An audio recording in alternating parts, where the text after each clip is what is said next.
Hello, everyone, and welcome to today's session. You're most welcome to today's session. I hope you can hear me all right. My name is Stanley Wachi Champon. I am the research coordinator and communications officer for AfLIA, and I would like to officially welcome everyone to day 2 of the strategic repositioning and Koha training. This webinar is being organized by AfLIA's special library session, and our facilitator is the chairperson for the special library session of AfLIA. Our facilitator goes by the name Richard Fordjour. He is a librarian profession, and he is in charge of the National Banking College. He's the librarian in charge of the National Banking College. As you see on the screen, he's a certified data protection supervisor and has a strong background in library management. He's an expert in implementing and setting up functional library systems, including DSpace and Koha, and so you would agree with me that there is no better person to handle today's session than him. We had some exciting discussions and questions, thought-provoking questions that caused us to do some internal reflections yesterday, and I'm sure that we took quite a lot of things home. We indicated that for those of us who were here yesterday, you can share what your key takeaways were from yesterday. And at least for those who could not be part of yesterday, they can read what you're sharing and then catch up on that. But apart from that, let's go to the housekeeping for today's session. Today is also going to be roughly about 3 hours session. You were lucky we would spend less, but then we announced it yesterday, and so we know that we're all ready. Today will be more hands-on, more of live demonstrations, because we're going to be delving more into the features of Koha and some other important skills that we need to know in terms of being a librarian that is able to manage information and library resources through the Koha library management software. So if you have any questions as the presentations are ongoing, you can use the chat box. You can also use the Q&A, and then at certain points, we would prompt the facilitator on questions, and then he will get the opportunity to respond to them. We will record the session. It's already been recorded actually, and so after here, we would have them uploaded on AfLIA's YouTube channel, so that for another opportunity to re-engage on the content. And because it is mainly based on live demonstration, will be good reference for tutorials for the Koha library management system. So I would like to welcome everybody. I'm seeing people from Uganda, from Nigeria, from Tanzania, from South Africa, from Ghana, of course. Yeah, Botswana, Nigeria, Gambia. Yeah, I mean, everybody is here. So thank you for coming. Shout outs to everybody across Africa. And we're excited that you can make the time to be part of this. I'm excited because I want to know more. And I know that you're equally expectant. We talked about anticipation yesterday. So we're anticipating a lot of things today. And so, Mr. Fordjour, I'd like to welcome you to take over. Thank you very much. Yeah, okay. I think you have Thank you. Yeah, please, can you hear me? Yes, you can. Okay, so thank you so much, Stanley, for that wonderful introduction. I hope yesterday we had a good time, and we have been thinking about what was discussed into detail yesterday. I asked that a few people can put in the chat what their take home was. Just one or two people, or maybe if Mr. Stanley can just allow just one or two people to tell us what they took home yesterday. Because yesterday was something which was very important to us in the special library as to how we can reposition ourselves. And from the feedback, I saw that there was a whole lot of things going on. So going home and reflecting on it, what did you take home? What comes to mind? So please, I want to see one or two um, takeaways in the chat room before we start. Then I will do a summary of what we did yesterday. Yeah, I would read from. Sure. Let me read from maybe two or three people. And this is from Boniface Micah. Boniface says, mine was a challenge to be proactive and explore more options for repositioning librarianship. Thank you. That's from Boniface Micah. Then I will go down to, okay, so Eric Amponsa says teamwork was the key takeaway for him. Then Dio Gracios, focusing on the main thing, which is repositioning as the key takeaway for him. If you have anything to share, please use the chat box and then we would see and then read out. Selena says all the options on the strategies for innovative marketing was a great takeaway for me. And then Jody Yan says libraries must transform and retool to the new digital age or they will be left behind. And then we have Richard emphasizing the change mindset. Gaio says, my takeaway is the way forward for my library, the Gambia National Library, as leaders are running away. My challenge is how to get them back. Interesting. Okay, so let me pick this one last, maybe two more. Adding more value to personal development of the modern librarian. That's from Mohammed Seidu. And then Michael Osebonso says, how to tackle challenges and the importance of teamwork from the picture shown and how people explained what they felt about each picture. That was the key takeaway for him. And then Daisy says, rebranding libraries for the future was my takeaway. And then the last one may be Ika. Ika says, rebranding libraries for the future and strategies for modernizing libraries' image. The libraries must change to cope with the current technology.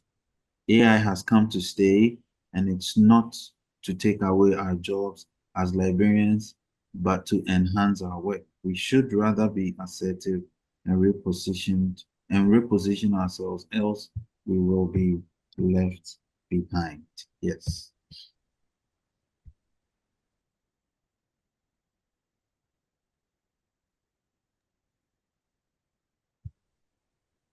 So you can go ahead now. Okay. So thank you so much. What an excellent messages that is coming from the chat. Then it seems yesterday things went very well. Yes, very, very well, because I see how to reposition teamwork. The word reposition, somebody even make it personal. That's how he's going to make sure that now his library is changed and repositioned in such a way that he will be more recognized in the innovation, library transformation, change mindset, rebranding, changing my library, AI come to stay, take responsibility. Those are the words I'm hearing from participants, which is also something very positive, considering what's actually happened. So let me see within some 2 minutes, let's see what we talked about yesterday. I think the first part of yesterday was to ask some questions. What's your library? Who do you serve? The people you serve in your library.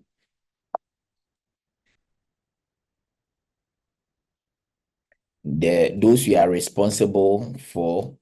We look at the 3 things which was very important, which should talk to any librarian, and we are saying who matters most to your library, who matters most to them, and how we're going to address matters.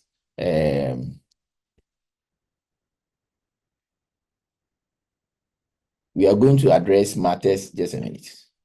We are going to address matters most, what is most to those, to address what is most to those entities. So we went ahead and although we saw that there are challenges in all these things, but even with the challenges, we went ahead to subscribe solutions to what we should do when we want to reposition, where we said that the reposition is to move into a new and often a more advantageous or preferable position, which is very, very important. So if you are repositioning and you are not doing this, then it means it is not reposition.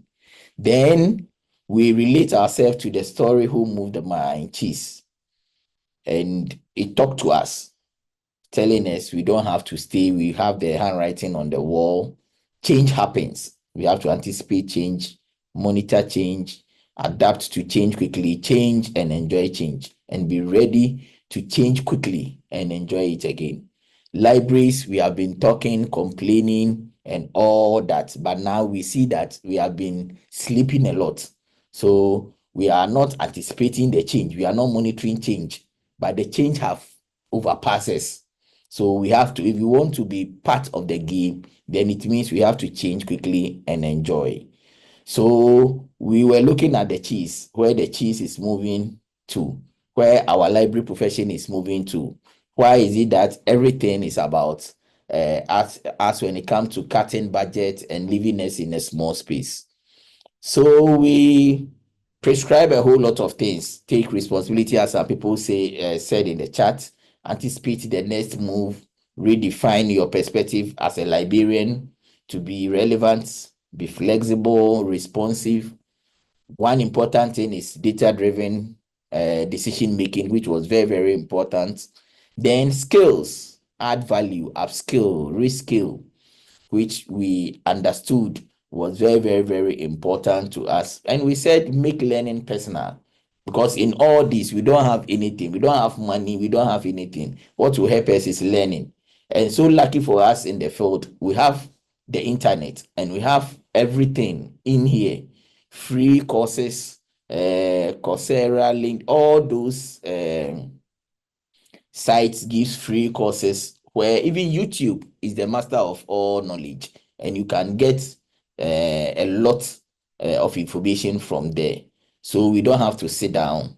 Then we look at where we can get resources. So now that resources are expensive, you don't sit at your library and complain about resources. Go to these free sites, get some for them, so that it will not always be like if library is coming, then it is about money. It's about database subscription. It's about this. Do what you can do. Start with it. And now if they see how relevant those things are, they will still be prepared to do what is specific to your field. Then we look at community development. We talk about teamwork, pictures, and how do you actually put yourself when it comes to teamwork in that. And one important thing we actually said was, in all these things, you have to reassess yourself, analyze, look at your performance, improve now results, get feedback, and start again. The cycle must go on to be relevant. So we have to take it very, very important. Actually, at the getting to the last point, we came to the digital transformation, where we said this as the old library system, talk about the tradition against the digital. Old is comforting, but now we have moved into the technical world, where first we have the traditional library, automated library, electronic library. Now we are moving towards the virtual library system. Although it can be digital library, still we can have our virtual library system. And this is how library is moving. And this is how library is going. And this is just the stage. And I was saying that it will come to a time you will sit in the comfort of your room, but you will be in somebody's library using virtual tools. And you'll be there present as if you are there. But you'll be using all these tools in there, and we have to know them. There was one important question, which is AI and automation taking over the library profession?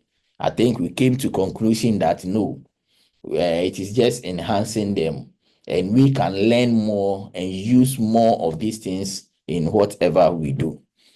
Then we came to rebranding libraries for the future. Social media marketing strategies, social media presence, and user experience design, which we talk about. And more importantly, we said this is today's librarian. First, in the olden one, it was only the books. But we are saying that apart from books, we do a whole lot. And one of them is you should know that you manage people. You should know that the knowledge of your college or your institution is at your feet.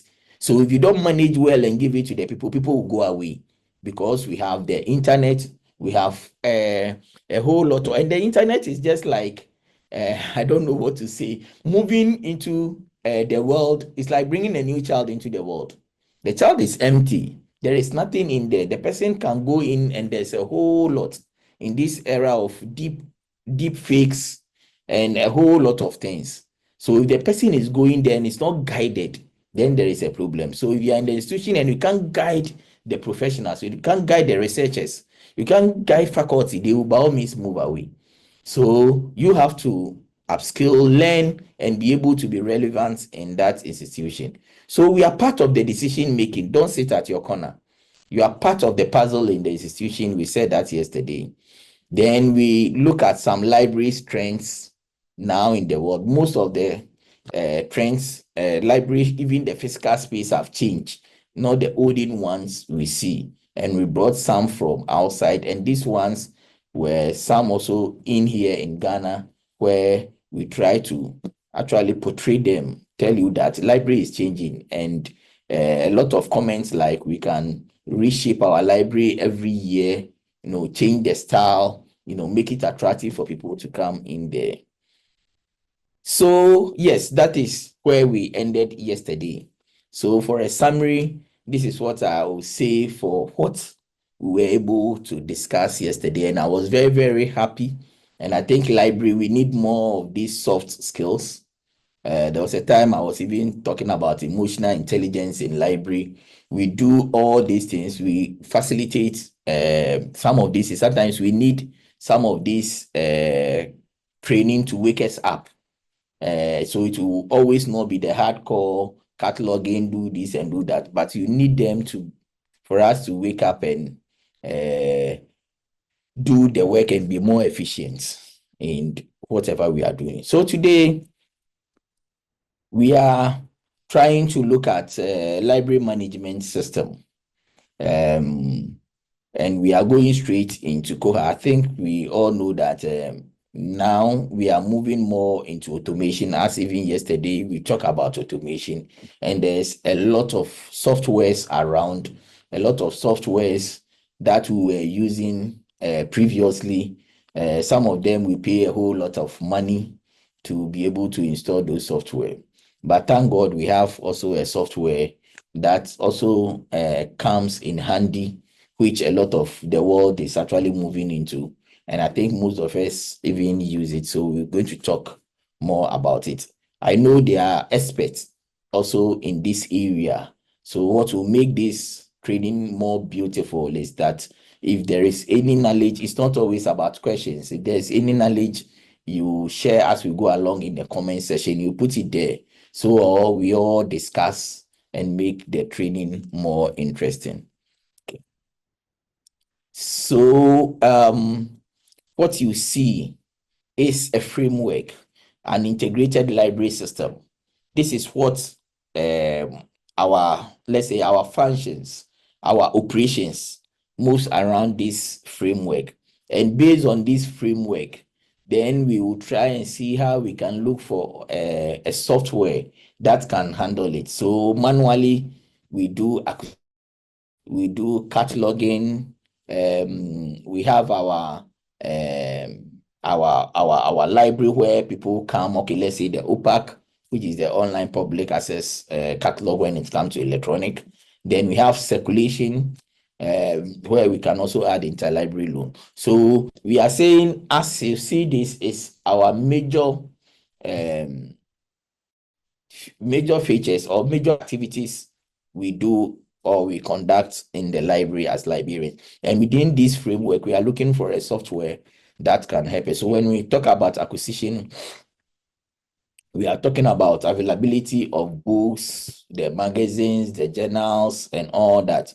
We are looking at cataloging. We are looking at how we catalog our existing catalog records. Some of you have joined library consortium like Ghana. In Africa, we have the CALIC. I know other parts of the world also have different consortiums they join to be able to catalog their materials. Then we have if those materials are cataloged, how available are these materials also to the patrons? So we have the OPAC, where they can put in a query, search results, hold materials, look at overdue notice and order and all the rest. Then we look at the circulation, renewing book check-in and check-outs. Then we can also talk about date due and the rest, and we talk about interlibrary loans. Okay, so depending on this framework, we are saying Koha can do perfectly well. I know other softwares can do exactly as we are looking for, but when it comes to Koha, we are saying Koha library management software is an open source integrated library system used by libraries worldwide to manage their collections, resources, and operations. In library, for my installation, we have done a lot of installation in Ghana, mostly more than 30 to 40 institutions in Ghana. We have done installation, training, and the rest. And you see, sometimes you go to a certain place and you are talking about Koha. Oh, they say it's an open source and it is there. And this and that and that. Yes, we have even the websites. You see, IT do websites and the rest. All the codes are out. They are all open source. But when you want to do your website, then when it comes to customization, that is where we need experts to come in. But when we are looking at where we have proprietary softwares, where every year you have to pay something and it is causing major institutions big time, then Koha comes in a handy. Maybe the first part of installation and customization, maybe somebody will charge something small to do all those things with training and the rest. And it is one time. The only thing you need is constant updates, and you are there because it is open source. The source code are around, and everybody can actually go in there, tap into the codes, and try to adjust it for that community. But all the same, anybody who will actually be there to look at security of the system and make sure that the system is free. So it comes very, very handy, and it is designed to streamline library workflows. It enhances user experience and provide a comprehensive set of tools for librarians and patrons. So Koha is a rich and web-based library management system that supports all aspects of library operations, including cataloging, circulation, acquisition, and all that. This was developed in New Zealand. They were trying to develop find a software for their rural libraries. So they started that development, and now I can say that is from 1999 to 2000, but now I can say the whole world, if you go online, I think from this training, people should go online, YouTube, look at Koha, US, everywhere people are using it.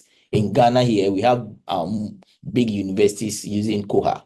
We have a lot of our colleges and the rest. I know most African countries also are on it, and they are actually hooked on it, and they are using, and it is handy for us because it has helped us a lot.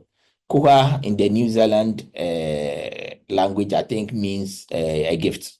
So yes, it was developed by a web development company called Katipo Communications for libraries in the rural areas in the New Zealand. So that is all about Koha for now. So when we are looking at the key features, we said we have cataloging. We all know cataloging. Koha supports Mark 21 and Unimark standards for bibliographic records. It allows librarians to add, edit, and manage bibliographic data and support batch importing of records. And one interesting thing about Koha is that it has something we call the Z39.50 server. So it means if I have a contract with you as a university, actually in the US, like Library of Congress and most of the universities give their back end codes, their back end things you can input into your, like a simple test, put into your system to be able to access their catalog can be given to you so that you can access their catalog using your Koha. So instead of even starting original cataloging, you can use their Z server to pick the catalog from anywhere. You can actually get that catalog material. We will do an example for you to see. So using the Z server is very, very, very, very nice and very, very useful. Okay, so we also can talk about circulation. So Koha manages, checks out, returns, renewals, and holds. You can do all with Koha. Track overdue items and calculate fines. Supports multiple circulation policies for different libraries, and it is for all libraries. It is for all. So if it's a special library, you can customize it to suit your special library. Yes, in acquisitions, it manages budgets, vendors, purchasing orders, track orders, receipts for library materials, generates reports on acquisition activities. Koha can do all that. It is very unfortunate that in our system, I don't know about other countries, but in Ghana, it is mostly very difficult to give the librarian money to go and purchase and do all those activities. But if you have that chance to do purchasing online and the rest, then Koha can do all your budgeting and all those aspects for you. Okay. So when we talk about patron management, or let's say the OPAC, it provides a user-friendly interface for patrons. So we'll be looking at different examples of OPACs. The OPAC is just like a website where it is constructed from scratch. That is why I'm saying that, yeah, the source code is there, but you need somebody to customize your system to be able to, in order to relate to your institution or your university. So we are saying it allows patrons to place hold, view their accounts, and it can allow you to also communicate with your library wherever the library is if you are using a public IP. And in this time where we have cloud-based, so even with us here, so if you are in any country and even you want us to support you in terms of the Koha, DSpace, and the rest, and you are buying a cloud space, it is very easy for installation, training, and everything, even online, without a person coming there to cut costs. So we are saying it comes in handy where when you have a public IP or it is on the cloud, you can access it anywhere and at any time, which is very, very good. Okay, so we will go a lot into that. So let's say when you open Koha, which we will do practically, we will open a software. This is some of the features you see, and you see the models, the circulation, the cataloging, Koha administration tools, and all that. Okay, so let's look at the benefits.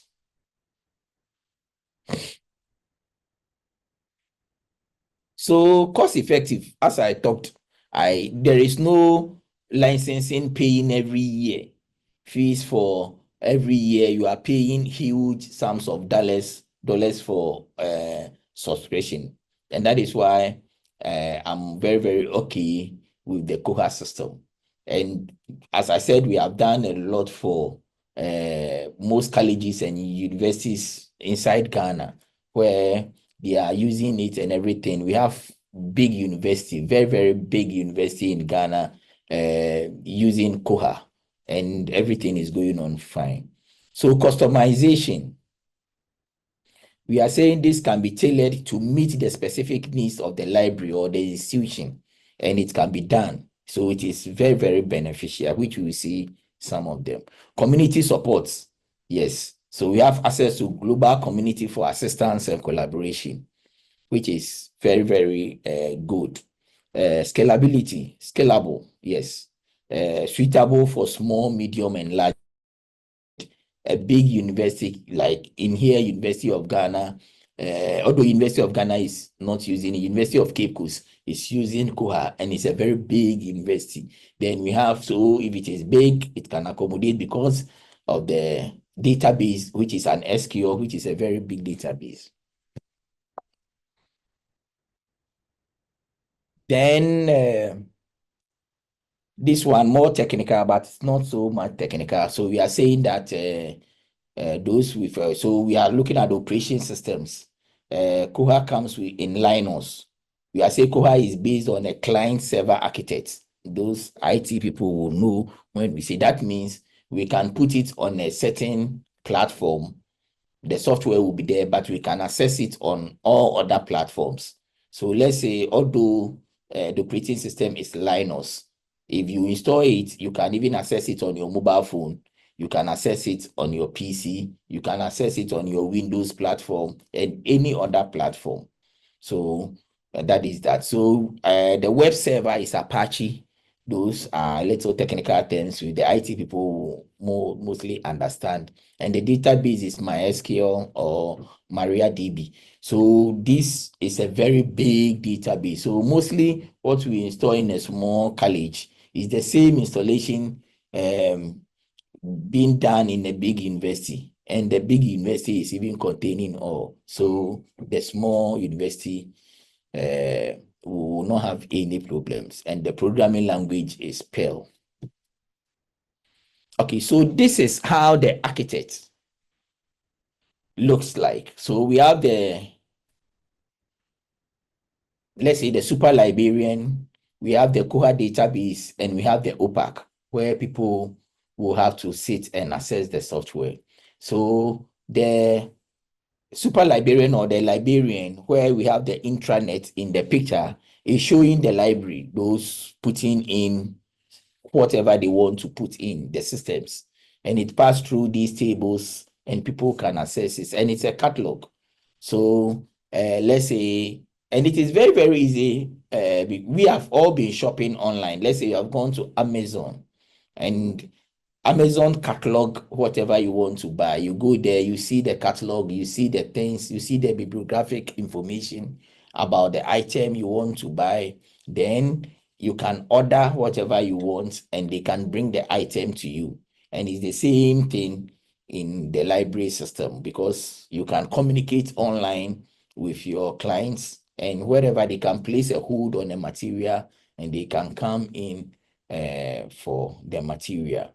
So yes, it works in that it has my SQL database, the Perl script, the server, and people can access from the server.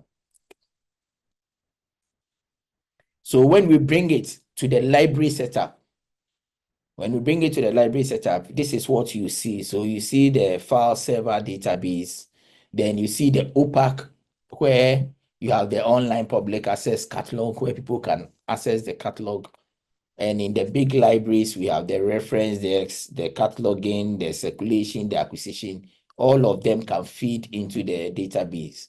And those who have to actually get access actually will get access. And what is very nice about Koha is it has privileges. So we have a super librarian. So the super librarian gives privileges to whatever you have to do. The OPAC is open. Mostly your library is open. People can come into your library because we have walk-in people and the rest. But if you want to show that you are part of the library, then you have to register with the library. Yes. Apart from that, when it's come to the back end, the librarians, the staff, it's not anyone who can be there. So when it comes to the back end, you need permission to be there. And even the library staff, it's not everybody who have the full permission of everything. You can be assigned permission to be able to come in there and do that. As we look at the practical. So this example of somebody's OPAC. So OPA comes in a different, that is why I'm saying that there's a customization where the experts helping you to do the installation will also design your OPAC as to how you want it to look. This is a different design, and we have different designs as we even look at the online, the practical stage. Okay. So somebody who asks, then you need to be skillful to be able to handle Koha. No, if you can go on your WhatsApp, if you can buy something on Amazon, you don't need to go to an IT school to be able to operate Koha. So Koha interface are designed with usability in mind and are extremely user-friendly. Staff and patrons with only basic computer skills have quickly learned to use the system effectively. So the cataloging models, understanding catalog practice such as Mark and the C-Server retrieval tools, know how to add holdings, information, you can do all those things. But maybe administrators should know maybe the operating system, or sometimes you want somebody to manage your system for you, and that person may come with that competency to be able to maintain the system if you install the system.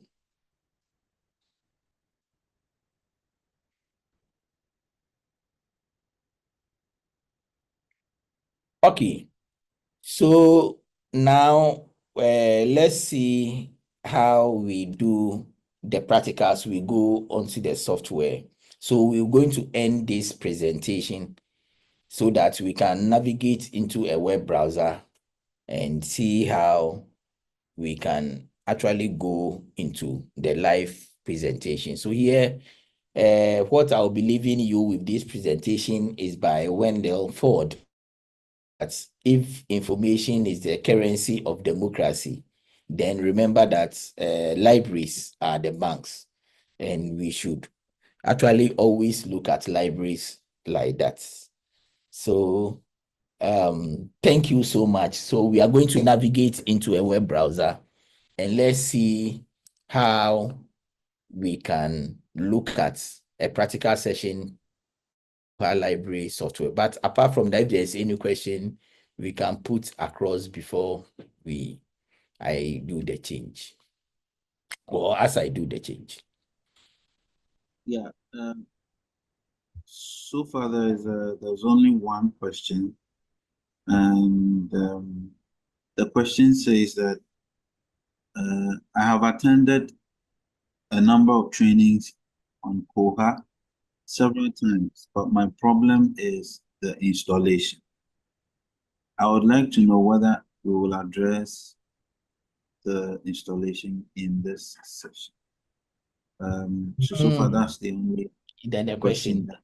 Yeah, the installation, since we are dealing with libraries and we move mostly into the operation, we like coming into this training, the concentration was solely on the this thing on the training of the models than installation, because the installation is more administrative. It needs a little skills. That is a little IC skill. The source code is around, so you have to understand what the source code is, and when you have access to the source code, how you implement it. So you need a little background. It's not maybe if after this and we have maybe a practical session, or your university is inviting us for maybe a detailed talk or a detailed installation or a detailed something, then we can talk about. But because it comes with expertise like the DSpace and the Koha library software. So in this presentation, even for a day talking about Koha, the time is so small, we can't even dealt with mostly all the we can talk about it, but when we want to go into details, it will be very difficult to finish Koha as a software. So our more of the concentration was on the operational side than the installation side. Right. So then the next question is, of course, so we'll be sharing the details. Once we share the presentation slides, you would get the contact of Richard, and then you can reach out to him for further discussions. This I'm responding to Selena's request for contacting you in terms of installation. But another question says, apart from database, how can Koha operate in the cloud? I don't know, maybe when you start the demo, you can respond to that along the line. And then there's another question that says, does Koha support interoperability? You probably want to provide some additional information. Interoperability with which other appendages are you talking about, or just interoperability? All right, so these are the questions so far. Maybe you can so yeah, so to take the first one, yes, in the cloud nowadays, with the problems institutions are having with the library, IT, and the rest, even most of the institutions are going on cloud. So when I say cloud, it means that we can buy a server space in the cloud. So let's say Google Cloud, we have other providers where you can buy a space, like you want to have a server, or let's say a computer, and you can even use a computer as a server and create, because a server is a computer. So in a simple term. So what we are saying is, instead of doing that and hosting your software in your premises, most of the people now are doing it in cloud, so that they have credible providers. Like as I talk even about Google cloud system, where you can buy a space like a computer space and store your software there. And with that one, 24/7, you have access to it. You don't go and complain with anybody, why is my system off? Why is my system this? And your system is always on. So you buy the cloud space, and at the end of the installation, you have somebody who do maintenance, support and maintenance, which in every system and in organization is a compulsory factor, or is an important audit factor, where they will be maintaining the system for you, and that is all good to go. Yes, Richard, yes, then is what? The word is what? interoperability. Interoperability, yes, it can, with the new versions of Koha. With the old versions, a little bit difficult because it was not there. The source code is around, so people work on the code and come out with suggestions. That is why most of the time you need the updates, you need the maintenance, and you need the support, and you need that update. So yes, with that, I think with the current version, you can add, you can integrate most of the softwares and most of the like it is easy to do integration with the other softwares. Okay.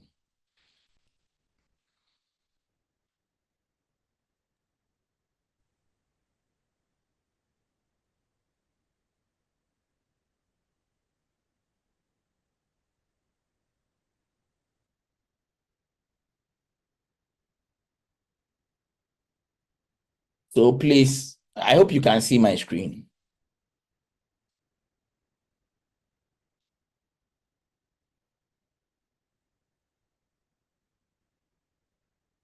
Yes, yes.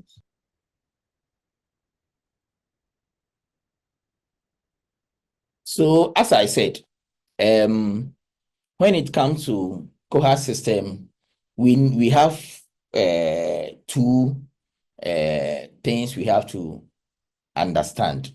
We are saying we have the OPAC, which is the online public access catalog. Then we have the back end, where librarians and those who matter can go there and do the customization or and do the inputs for those on the OPAC to get information to.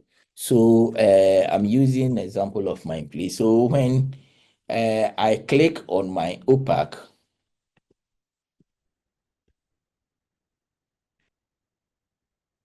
you see this design. So this one is somebody's design, customized to the person, and that is an OPAC, an example of OPAC. Another example may be this. This is also a different OPAC from a different library. There is another one also here. This is also a different OPAC from a different library. So it means that from scratch, if you pick the source code, then you should be able in the installation process and implementation, you can design the system or the OPAC for the to suit the university or the colleges, how the person want the outlook to look like. Then, if you want to go to the back end, then you need certain permissions and you need certain add-ons. Okay, this was open. I just want to log out and just start afresh for you to understand. Okay, so the back end always comes with a username and a password. So it means you should be, if you should be given a privilege to be able to go to the back end. If you don't have that privilege, then it means there is no way you can be there or you don't have any business there.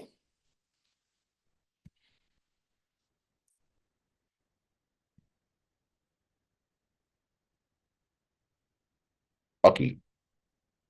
So it means the moment you open the OPAC, I think when we're doing the slides, I show you a typical example of how the back end would look like, where you have all the models from the circulation, patrons, advanced search, item search, lists, and all that. So this is a typical example of the back end of a Koha library system.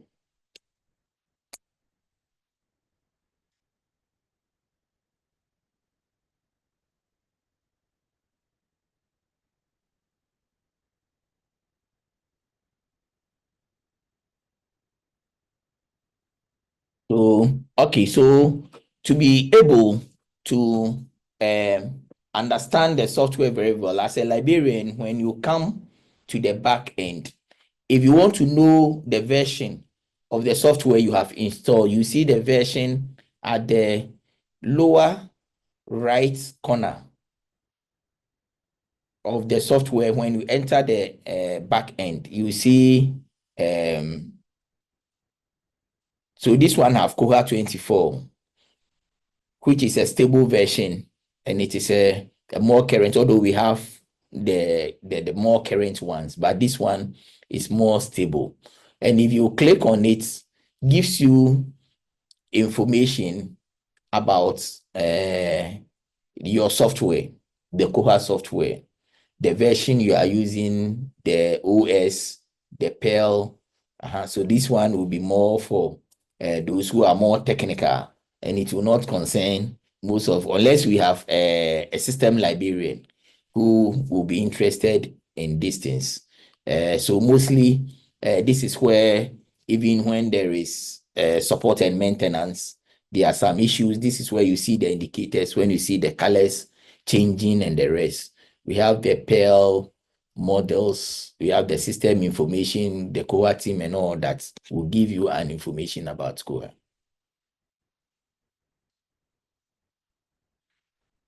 Okay, then, so I'm taking my time to just talk about the models here. Then we will select some of them, we will go into details for you. Some of them is just straightforward, but some of them we have to just go into. The major thing here, which people have issues with, is the catalog. So maybe after the break, we'll come to the catalog and we'll be pushing it at the last. So as I said, within a day, it will be very difficult to do a training, a full training, even with Koha. But this one will give you a lot of ideas and what actually goes on with the software, which is very, very important. So when we take circulation, so we are saying that circulation is where we actually do our checkouts and our check-in, our renewal, and if you are doing circulation and want to do a fast cataloging, if you are doing an on-site checkout, Koha can handle all these things here. Then if there are hoods, bookings, so hoods queue, people have placed hoods. If there's hoods for pickup and all that, this is where you say it. Then if there is items for transfer, if you have interlibrary loan, you want to transfer some documents, some materials, this is where you come in the circulation model and do all of that. I'm talking about all of these general, then we'll pick them one by one and go through it.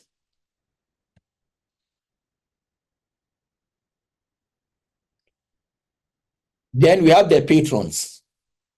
So as I said earlier, your library is a library people can come in, people can visit your library. If somebody visit the library, it's a walk-in person. But if you have to have a business with the library, then the library must register you.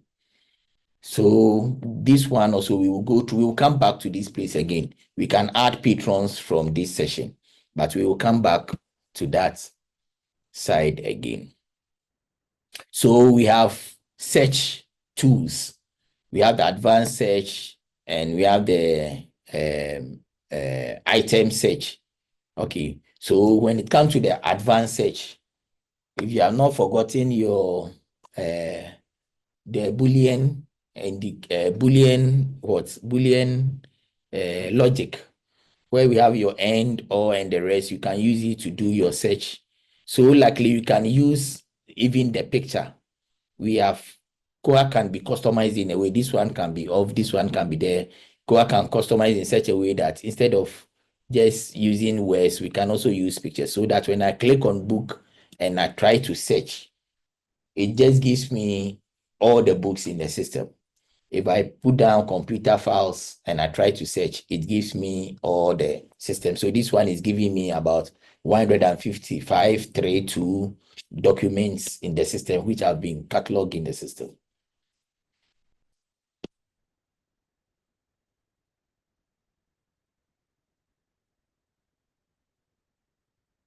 Then you can search for a particular item by homepage there. Okay, there's something also I did not talk about. So let's say you have a very big library. You can just install Koha once, but you can have branch libraries. So as you are setting up, we can also put the branch libraries in there. Most of the universities have different branches, and all those branches can be added up here. So you can search, if you want to search an item, you can search from the library if there are more than one library, you can search from there. Are you searching from the home library, the current library, shelf location? All those things can be done, and you can, Koha will give you a CSV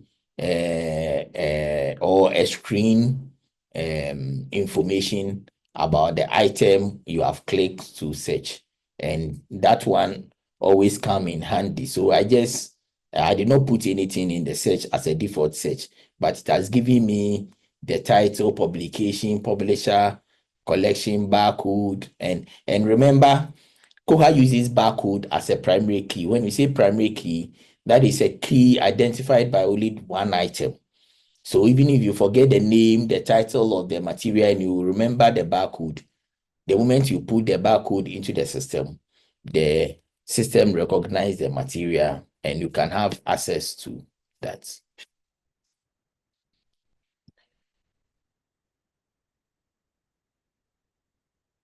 Okay, so we have lists. It's just like you have gone to Amazon. We have carts. We have a list here. You can create your own list. Personal list. Either you want to make that list public, or you want to make that list private. Sometimes librarians, we want to create a certain patron list, or a certain group where you need some information to give them and stuff like that. Koha allows you to do all those things. And the beauty about Koha is anything you do, you can delete at any time, and you can actually produce, like come back and do the whole thing at any time. The only problem you have to understand is anything you do in the software where we will go have a place where any supervisor or any person that comes into the system know what you have done. So be very mindful about how you go in and create and delete, because anything you delete, anything you do will have logs that will keep them. So we have the course reserves. The course reserves is where you, maybe a faculty member want to put a notice to students for them to do something, or that interaction between the faculty, the researchers, and other people, so that we have name, department, the course, the section, the instructor's name, staff notes, public notes of students. You can enable that model that you can use. And in Koha, you are seeing all these things because I have logged in as a super librarian. So it means if you are not a super librarian, you may not see all those things here. Then we have authorities. Since it is a source code, we are talking about models that comes out to be, okay, so for us, with that, we are not much in IT. Let's say we all use ATM machine. So when you look at the ATM machine and you put your password inside, there is a model for removing money. There is a model for checking your balance. There is a model for doing this. So they put them all together and it becomes the ATM machine. So in Koha, we have these models.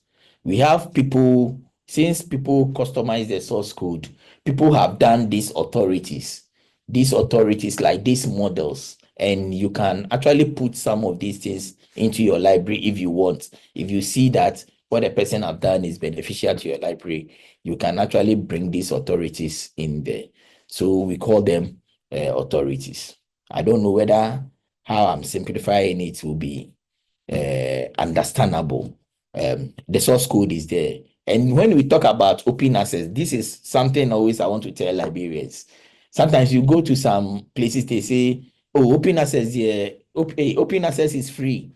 Open access is free. So why do you customize or you do this thing and you say you are charging something or something? I always tell them, even the website you see there, or the learning management software, you have a full learning management, and maybe it is models, it's an open source. So in this IT world, we have a lot of this open source where people tap in and customize. So all those things. So it is not the field of library alone. Major activities you see in your workplace are all open access and people talk about it and we develop it.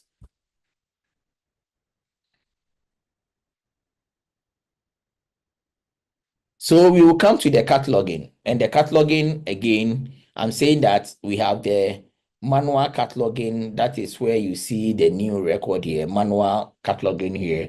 Then we have the Z server.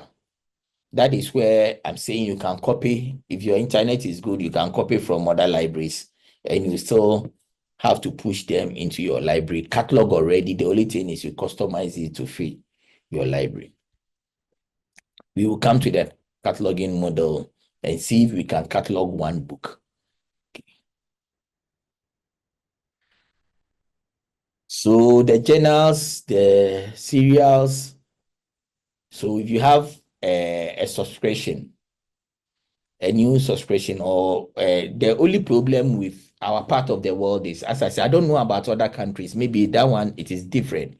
There where they give the library money, or they have a way the library itself operating Koha can buy online, can subscribe online and deal with them online. Then it is always very fine to add your subscription to the system so that you can monitor them. You can look at claims, check expiration, manage frequencies, manage number patterns. You can do all that with the Koha software. In the same way, when it is acquisition, we can look at vendors. So the library have vendors. We can put the vendors in the system. So we can also search for vendors, look at late orders, suggestion, invoicing, and all that. And Koha does that. And if it is reporting, it has the acquisition statistics wizard that will tell you what you bought and all that.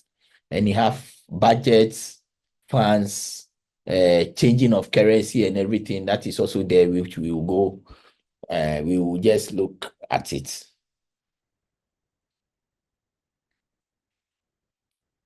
Then we have the Almighty reports. I say Almighty because that is what a lot of people, that is what Koha have made very easy for you to generate reports using a guided wizard. So you don't need to know, although Koha use the SQL language, which the IT people knows a lot. But we, those who don't, we are not much into IT and we are pure librarians also, we can do our reports where we can use the guided reports, where we can go through certain steps, which we will try and see if we can do one of the reports, get a report which you can export and present it to your supervisors or any of them. People who ask for that. Then one important place is the tools.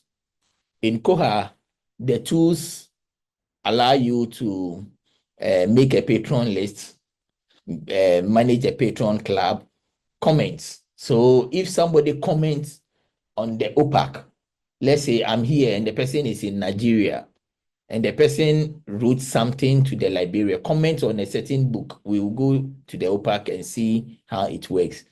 And the person writes something.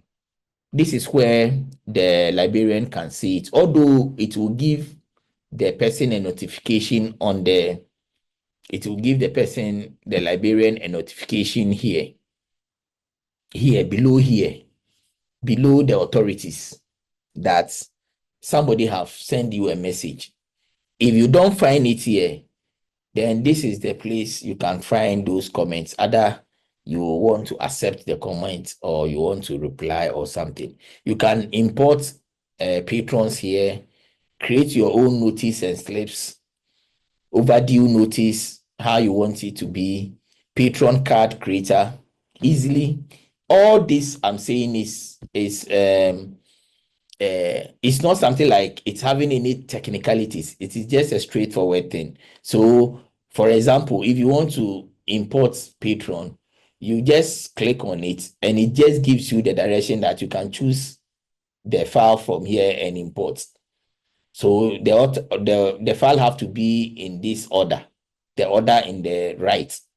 And you can put the card number. You can just easily to import. So it is not something technical. Like I said, patron list. What Koha allows is there's a plus sign here and a new patron list. Click on it and you are there to go. You can create your list, give the name of the list, and it gives you access to create the list.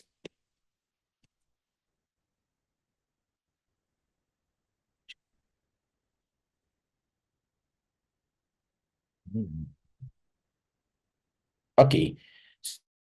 Patron card creator, badge patron deletion, badge patron modification, badge extend due dates, tags, upload patron images. So you can have patrons pictures into your system, rotate collection. Koha have a calendar, CSV Pro, all these data on our mobile phones and the rest can be integrated with Koha. This is what I was talking about, the log viewer. The log viewer tells you who have been in the system. If I have to click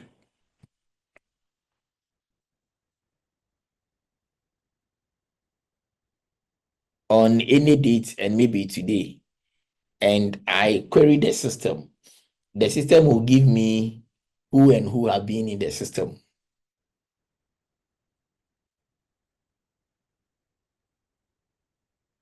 Okay. So this one we have not been in. So I'm now in. So nothing actually counts. But if I go back, we could find a whole lot, but we will come back again. Okay. So when you query the system,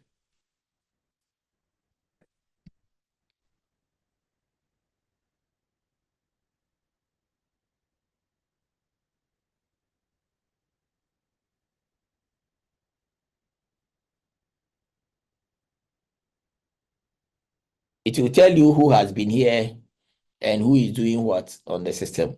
So we have the news. So mostly if you want any news on the OPAC, you can do that one here. Just edit the system and it will appear on the OPAC. Any news like welcome to the library or any picture can still be placed here.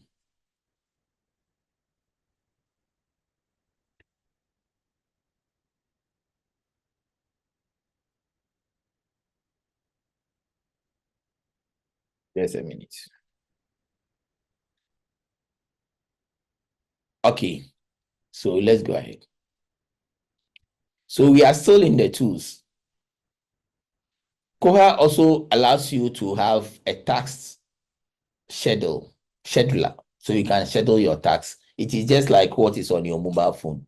Then we have the code editor. So if you activate this, it means every day you can send a message to your clients. Okay, so these are prepared message, like maybe George Washington, to be prepared for war, to be this. Like people, sometimes we are now living in such a way that always we want to send messages to people. But as a librarian, if you want to activate that, you can also do that. Koha gives you the will to do those things so that you see it on the OPAC. So you see the code for the day is here because that one has been activated. But when you go to other libraries, okay, so this one is a different library. I just want to show you the log viewer for you to understand under the tools.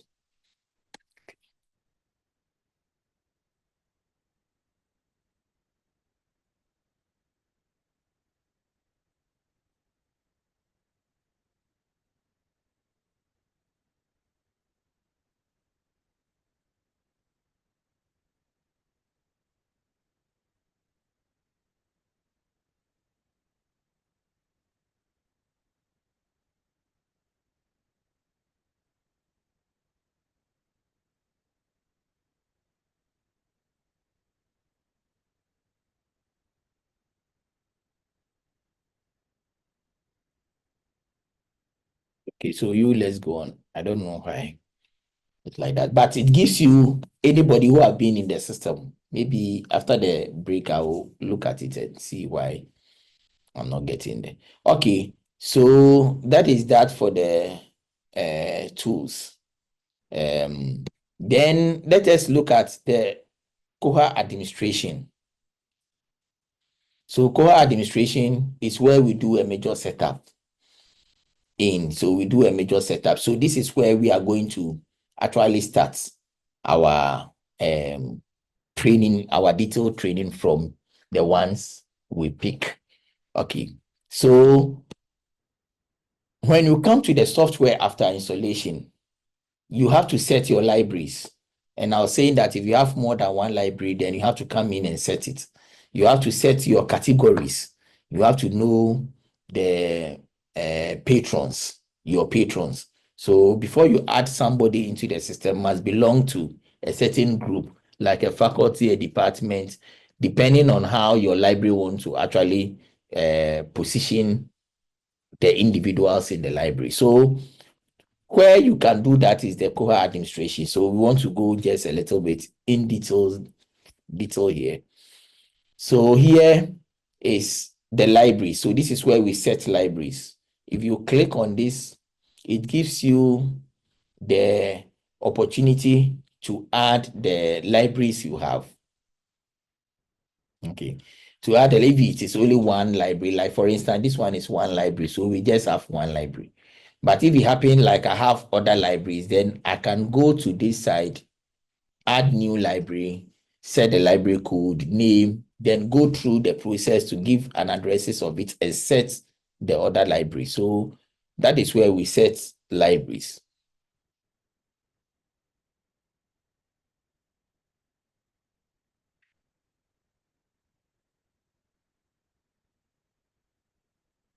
So we have library groups. If you have library groups and you want to set them up, this is where you do it. It's a lot. So I will just pick some of the important ones. Then we talk about them, unless somebody may have a specific question with that, with some of them, then we will go through. So we have library types. This is where we have the item types. So this is where we set up. You saw that when I went to the advanced search, I click on a picture and I was able to get the documents inside the software. And this is where those things are set up. So we can set up all those things using that. Then we have the authorized values. So this is the inbuilt I talk about authorized authority, where I use the ATM as an example. So here also, most of the things here are the default authorities here. So that if you want to talk about collection, then we are looking at an authority called the CC code, the C code. When you're talking about addition, when you're talking about acquisition, we are talking about assault 1 and all that.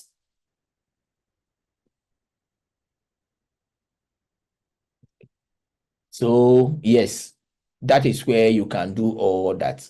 Then the next one, which is very important, is the patron category. The patron category.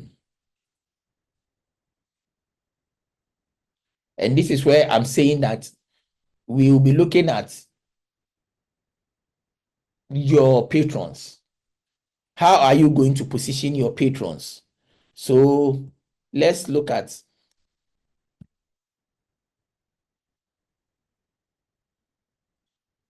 don't be confused. I'm using two online software to make the training more understandable. So here, if you go to your Koha administration, okay, so when I talk about patron category here, the same as what I did with the other one, you see that this one have a lot of categories. That is why I want you to see this. So we have the adults, we have staff, we have students here, description, library staff, non-library staff, students. So this PF 2021 to 2023, depending on the description. We have the teaching staff. So this one have a lot of patrons. So it means that anytime you want to put somebody into the system, an individual must belong to any of these categories. The first one, the first example or the first software I open, it is only one. That is where I wanted to show you how you can build up a lot of categories. So in the university, there should be that category. So that if anybody is coming to borrow book or anybody is coming to do anything, the person must belong to that category. So from the patron category, then we have the circulation and fine rules. So this is where you set up your rules for the library. When it comes to circulation and it comes to fines, the money that should come in, the money you want to charge when it comes to, so this one will be basically your policy. So we have circulation and fine rules.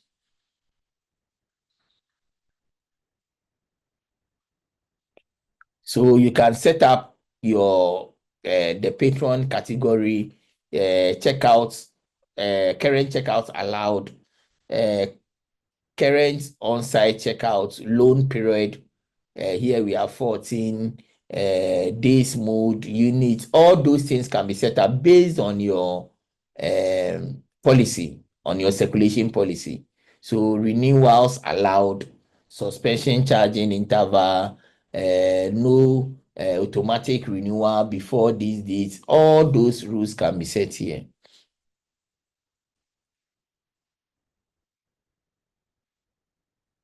So library attribute types, patron attribute types, and the rest, all these things can be set. Let's look at the important one because it is a lot. So you can set your cities, you can set your accounting. So we have debit types, credit types, manage jobs. So this one is a full setup. And this is where when we are doing setup for your system, we use this place. Okay, so we have the catalog also. We can look at the Mark bibliographic framework, Koha to Mark markings, bibliographic framework, authority types, classification configuration. This is the place we do all that. That may not, I'm going over this because this one may not be for the day-to-day librarian. So maybe the system librarian who should know how to talk about Mark bibliographic framework and the rest. So one important thing we can add is we can talk about here is the Z server I talk about. So the Z server, if let's say your university in Nigeria and you can give me your host name and database type, I can just put in here and I will be able to access your database when I'm doing cataloging. Okay, so we have mostly with Library of Congress and other libraries outside Ghana, it is free. We have a lot of them which is free, where you can tap into their database, and when you are cataloging, you can get the material. But we can do the same thing also local. So if I have a link with, let's say, University of Ghana, or let's say University of Cape Coast, or any of the universities, I can talk to them. If only they give me their host name and the database name, then I can input it into my system, and I'll be able to, when I'm searching for materials online, I can search for that. I think OCLC and the rest have the same thing people tap into. So this one shouldn't be some negotiation, or like can be a talk over. Librarians can come together and we can search from each other, because some of the time, some of the materials I have catalog, maybe you have not catalog. Maybe you have catalog, I have not. So I don't need to start from original cataloging, moving from A to Z, but I can just tap into your system and do the copy cataloging. But we will see a typical one when we are doing more practical at the catalog side.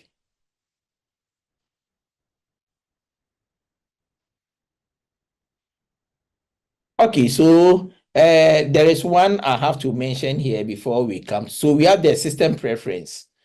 And this one, system preference, when you click on it, is more about your policy.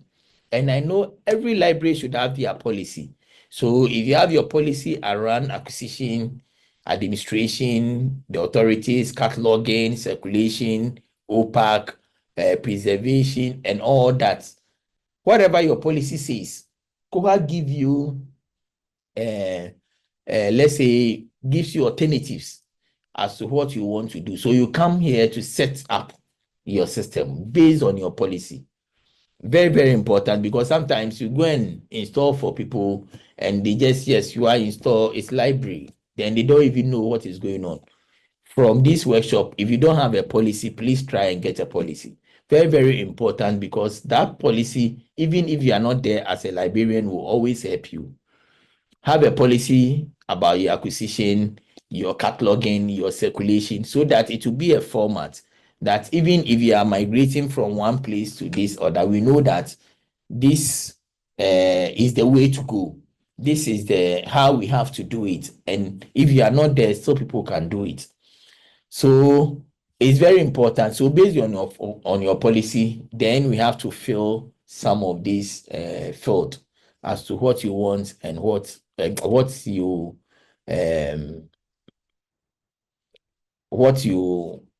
want your library to look like and what you don't want it to look like.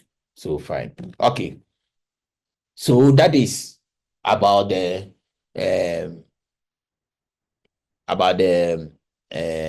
Koha administration. Okay. So now we all understand that we went to the categories and we did library categories. So let's say we want to add somebody to the system. Let's say I want to add maybe, sorry, let me use dog. I want to add Dr. Kem. Then I have to come to the patrons side on the model, click on it, go to the plus sign here. The moment I click on the plus sign here, it is going to tell me all the categories in here. And I will just look at the category and look at where the person fits. Then we put it there. Librarians, we have to remember that we are managing people. First, we are talking about just managing books, but we have moved past there from yesterday's presentation. One, people, we have to know that we need to manage them is people. No, you should know your faculty, the type of information they need, categorize them so that you can provide them with the best of information. And Koha helps in that direction, that you will be able to actually categorize them and put them in that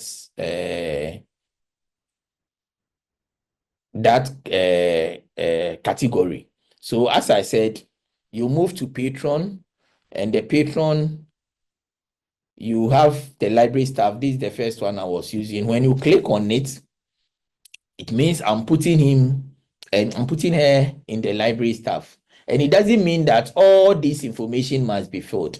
In Koha, the information that is important when it comes to adding a patron is the surname, the card number, which is always a primary key, a unique number.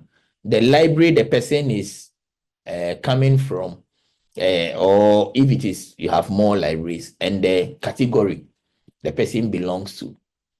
And with that, you can assign anybody into the system.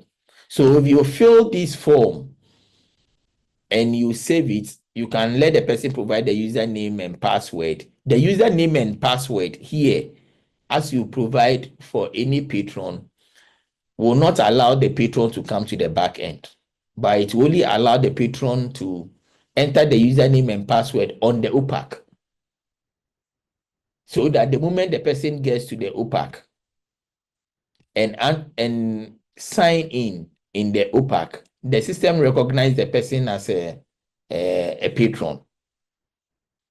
Like the person is not a working person. So we are saying that if you in a registration and you do a username and a password, that username and a password can only come to this side. But if you give that person permission from here, then the person can actually use the back end and come into that. So if here you fill and you save, it will come to this end.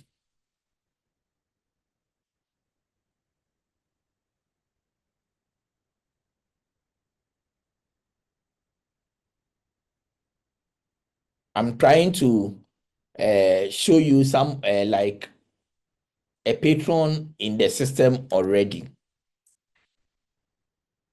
Okay, so I can fill, but it is the normal filling of the forms. If you save, it means the person in the system already.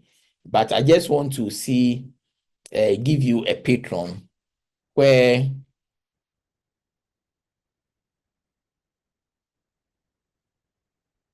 if you save this, where it will go and how the whole system will look like. And it is easy to search. So I'm searching for,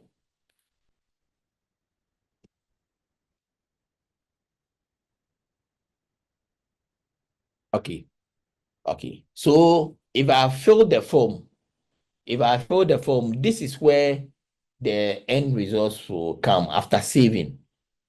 Okay, so if you save, it will come. You have a page like this showing you the patron's details. And I'm telling you, as a super librarian, that is why I can get access to everything. If you are not a super librarian and you are not given this privilege, you can't see them. So on the page, you can add your picture. It shows you the checkouts you have done. When you look at the extreme left below, the checkouts you have done, the details will mean your information details,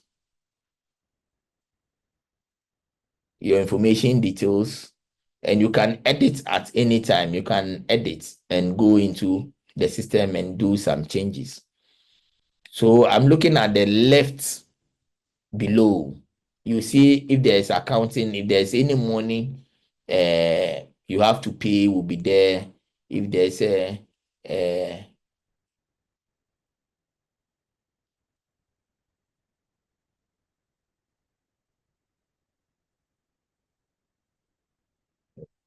sorry, seems I went back.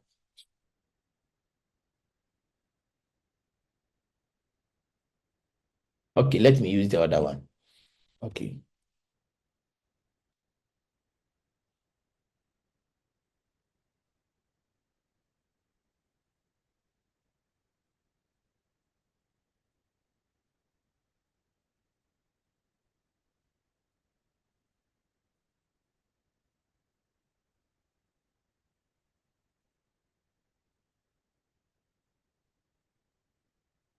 Okay, so this is where we were.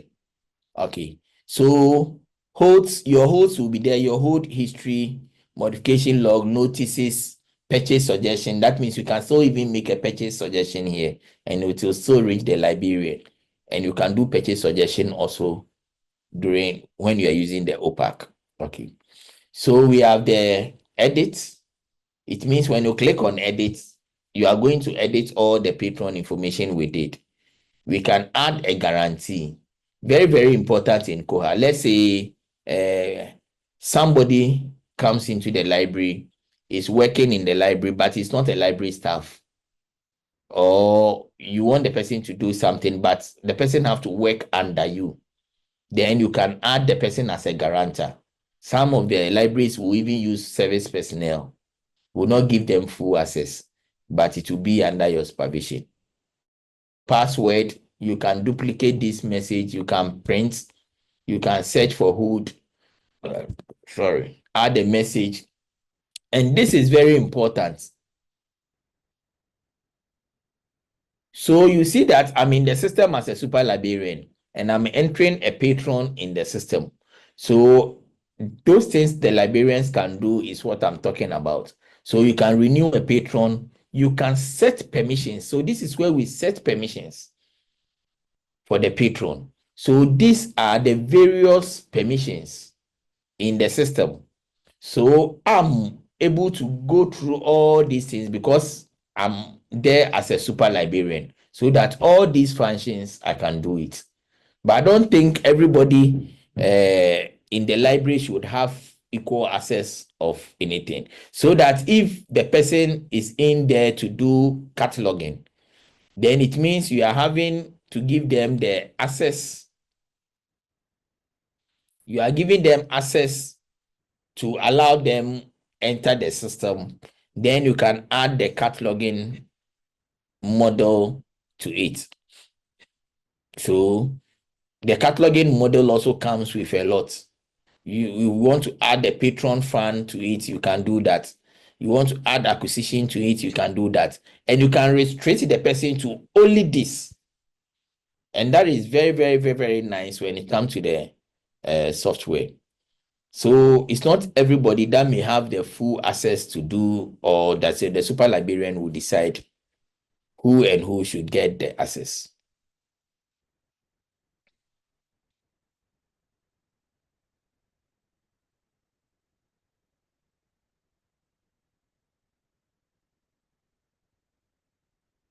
So that will be that for the patron.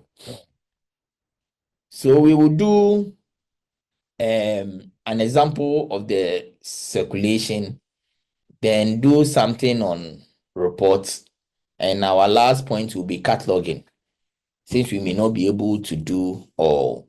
Okay, so for now we will try and do. Okay, so please let's see the questions. Yes. So there's a question that says, in terms of usability, is Koha compatible with screen reading softwares like JAWS and NVDA for blind users within an organization? So I think the Koha system, is it compatible with any of those blind reading software? Okay, so what I know is that with the new versions, it is compatible with different softwares, but I've not gone into the typical software you mentioned. But so we can talk about it, and let me see the developments. Let me look online and see if we have like an integration with that specific software. But now it has been done in such a way that you can integrate a whole lot of software into the system. But specifically, I don't know about the blind and the ones you mentioned. But still, we can look at it. We can look at it and still give a feedback. So related to that, another Ibrahim is asking, are there any AI integrations currently with Koha? Yes, yes. That one is very, very easy to do. So at the OPAC, we can just integrate with most of the AI tools. And now that is where the systems are all going to do integration with AI. So that's what I'm talking about. Even the first one with the software, although personally I have not I don't have any knowledge about that specific software the person mentioned, but other softwares have been integrated easily. Right. So two more, then we jump on to the next. Christopher is asking, other than books, how do you catalog other hardwares, or I think other resources like it says what other hardwares like power bank and computer in Koha? That's the question. So yes, so mostly people think Koha is only for books and those things. So when you saw that, when I went to the advanced search, you saw that we have the pictures in there. We have computer files, we have continuous resources, maps, and all that. So in Koha, all these can catalog. We can catalog them there. It is the bibliographic information about the items we need to be able to catalog and put them there.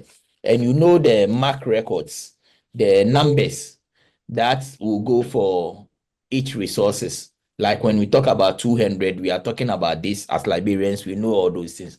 So depending on whatever you are cataloging into the system, then you can assign a barcode to it. We know we can pick a bibliographic information, or let's say an information about the computer or a computer file, and then we can input into the system. So when we get to the cataloging, maybe we can make mention of it. Okay, that's fine. And then Daisy and Angela, they have similar questions.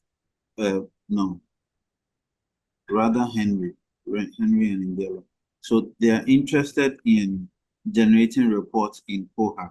And Henry is mentioning his main challenge with Koha has to do with retrieving inventory and total collections that are in the library. So maybe you can combine the two. How do you generate the reports? Okay, so we'll be doing reporting. So I think after this, I said we'll do circulation is just passing, because it's just check in and check out renewal. It's not of an issue in Koha. So after mentioning that, we will come to the reports. We will come to the reports. And that is where I even mentioned that in Koha, we can use the wizard, the report wizard, which is even easy to use. We will look at that. Then we'll look at the IT people also who know the SQL language, how they can also come out with the report. Because even using the wizard, it will end up writing a language for you that you can use. And even Koha have a build-up language, which is also at the reports. And everything you need, you can actually use that in the system. So we will go to reports, and that is not a problem. Right. So maybe the final one we can continue. Will we be able to describe a scenario of how AI can be integrated into Koha? Okay, so for now, with this presentation, I add the integration aspect because I was talking about the operational point, and we have only about just 2 to 3 hours to do all those things. So if that is the interest, we will you remember when I told you that the interface, when it comes to Koha interface, all these things was done from scratch. So integration with Koha is very, very easy. And with the new system where we went to Koha administration, and when we come into the system preference, there's a whole lot we can actually do there. So let's skip the question, and let me say, I know we can do the integration. We can do the integration with any of the AI. And remember that some of the things you need to purchase. We have some of the plugs in. Okay. Some of the plugs in, because it is an AI, some of them are free, some of them also are for purchase. So if we can do that, the integration is not a problem. So can we take just about 2 minutes, a minute or two? Yes, sure. Yes. Oh, yes. All right, colleagues. Thank you. So as I said, we will be going to the cataloging. And if the book doesn't have an ISBN number, it means the book doesn't have an ISBN number. So in Koha, it is not a compulsory field. We have the ISBN number or ISS number.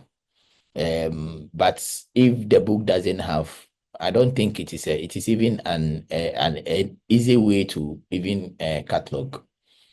And there was one person who asked the question of the AI. I just want to help him a little, but you need a little. I don't know whether the person is more into IT. We cannot tell, but yeah, the person who said you want to, so let's say you want to add Chat GPT to Koha, you can do that, but it goes a long way. Maybe what I will say to let him, because he wanted the practical way, is in ChatGPT, if you register, we have something we call API key, which you can create. But first, before you can use even ChatGPT, then you need to have the paid one, not the free one. The free version will not work in Koha. Okay, so if you can create that API key, then it's a long process, but what I can say is you just go on the ChatGPT after creating the API key, then search or query the system as to how to integrate ChatGPT into Koha. It will give you some commands, some HTML commands, which when you come into the Koha system, you go to Koha administration. No, it's more technical. That is why I didn't want to go into details. And you go to the OPAC. So creating that, it will give you the steps, like creating a GPT, the GPT charts, if anything, it widgets. Then you copy that information they give you and put it there. It's a technical. It's technical, and okay, the person says yes. I understand the use of okay. So maybe you may be a system librarian, Sylvester. You may be a system librarian. Maybe let us take it off because it is more technical. Then after the training, maybe you can link up. Then I can give you how you can go about it. But first, as I'm saying, just try because the code alone cannot let you do that. You have to go through a certain process to be able to do that. Okay, so I think we can go on now. Yes.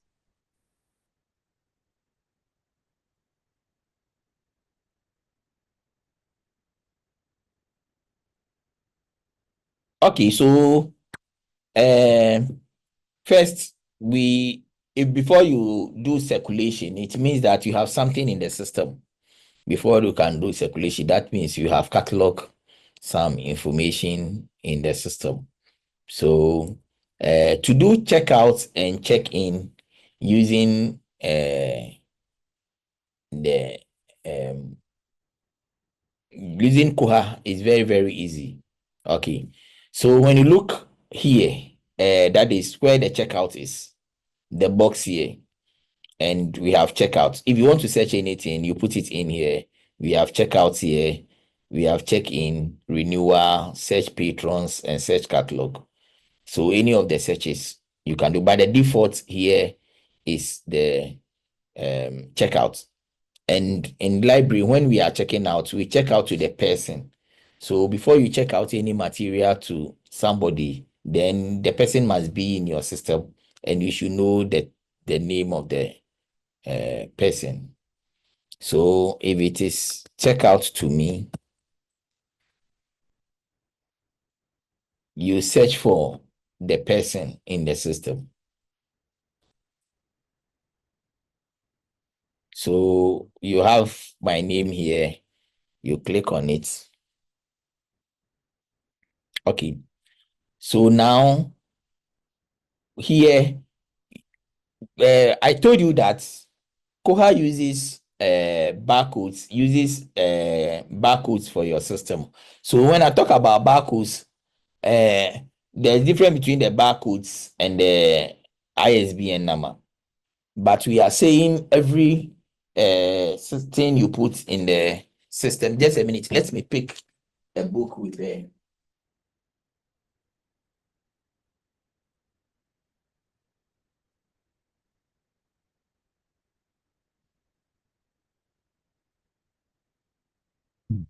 okay.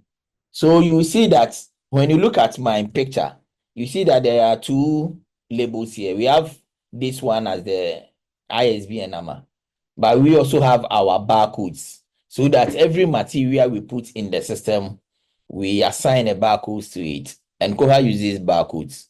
So if you have a barcode scanner, anytime it's a command, it's a command point in Koha when you are using Koha. So before you put any material into the system should have the barcodes. So if you are checking in for somebody, checking out a book for somebody, you have the name of the person, search the name. It gives you where you can do this checkout. Then scan the book.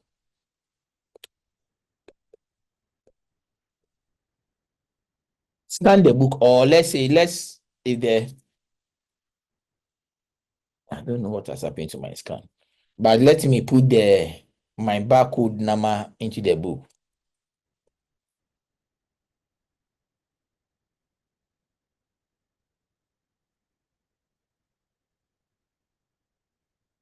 Okay, so this is the barcode, but the moment I use the scan, it will just go automatically. It will just move because the barcode in Koha is a prompt.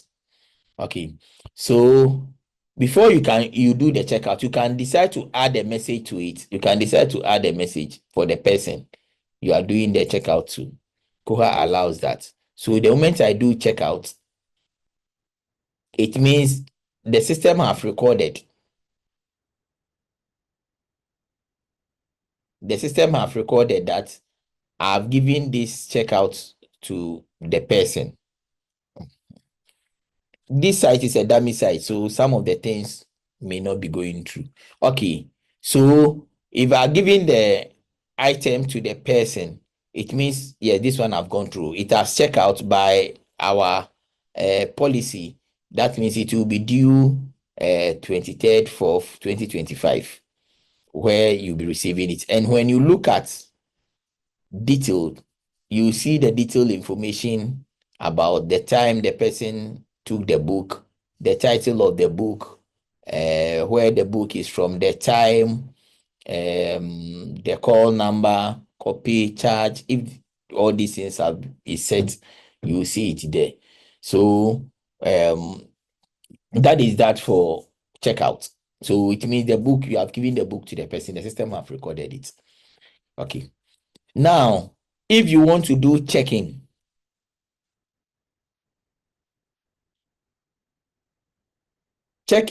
you don't need the person. You don't need the name of the person. So in check-in, all that you need is the book. And you scan the book barcode to check in. So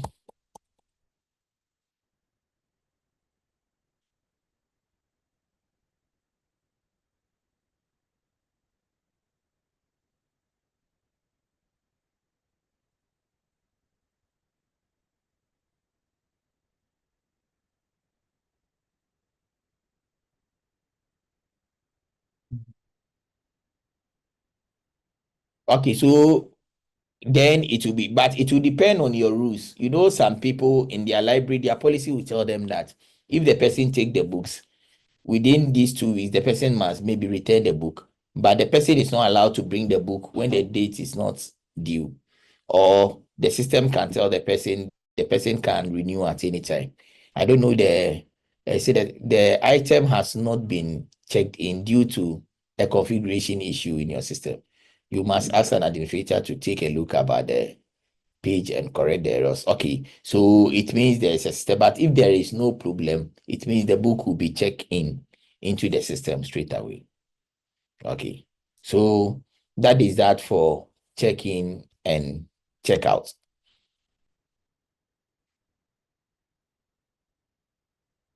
And in the same way, you can also renew an item by putting the barcode of the item there, in the same way as we do the check-in and the check-out. Also, you can renew item. So it is very easy to actually do a check-in and a check-out when it comes to Koha library management software.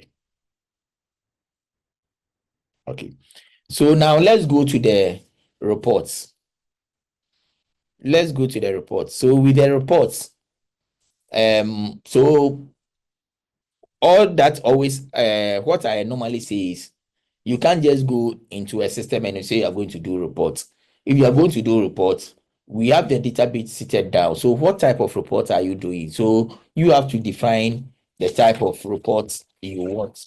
So let's say if we all agree that let's go and do a report on the catalog. Let's say a report on the catalog. And in the report, we are looking for title of the book, maybe the barcode, author. What again will you think of? Let's say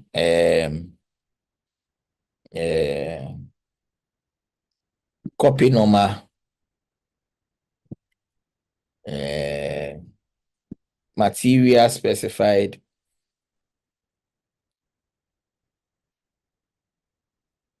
Okay. So, okay, class number. Let me add class number.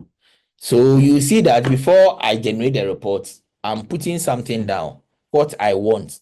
So if it is about catalog, then you are doing catalog. If it's about circulation, then you are doing that. It's about this, then you are doing that.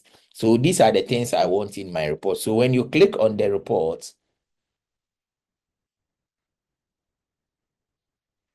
so in the report interface, before we even go to the create guided report, please, those who are asking the questions with the reports, below here, you see view dictionary. If you are putting any dictionary in here, like as you do your reports, there is some words you want to add to the report, that the report, you want the report to work, you can put it there. Okay, so we have statistics wizard. Somebody was talking about inventory. So we have acquisition. If you click on the acquisition, can give you an inventory. That means acquisition statistics of whatever you want, and you can submit depending on the place of hold, receive, vendor, and the rest. You can get that information. Then we have patrons statistics. That one you don't need to run any report. You can just get all patrons into the system. We have that for catalog. Then circulation and the rest, and your holds, cash register, and your journals, and all that can be obtained there. Then we have okay, so this one is technical. Let's leave the proxy. So patrons with the most checkouts, you can easily get it there without running a report. You can specify the dates and know the patrons with the most checkouts. Then we can run most circulated items. You can also see that one here, most circulated items. So if you want to get that statistics, that will be easy to get depending on the date you want. Patrons who haven't checked out, then items with no checkouts. You can get all the inactive records also here. Then others like item lost, orders by fund, catalog by item type, average loan time, all this information can be obtained.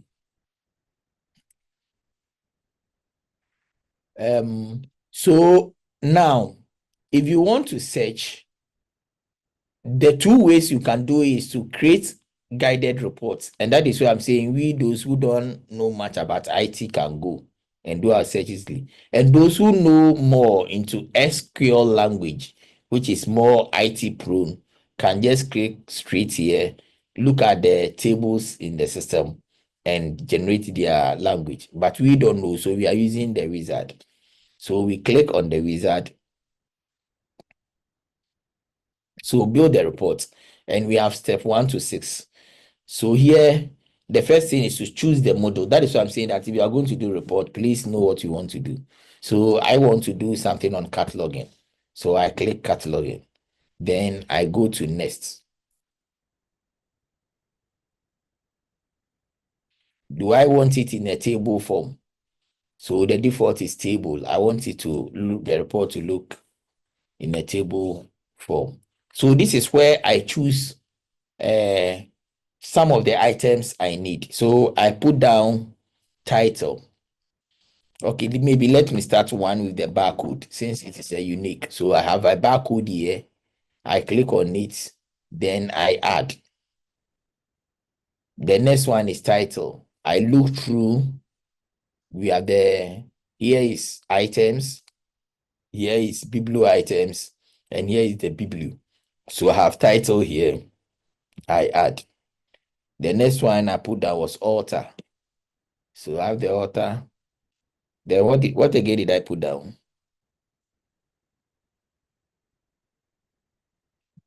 Please, are you following?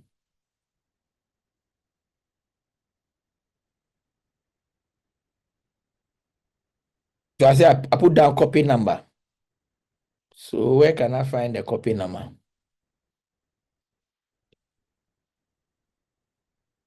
Okay.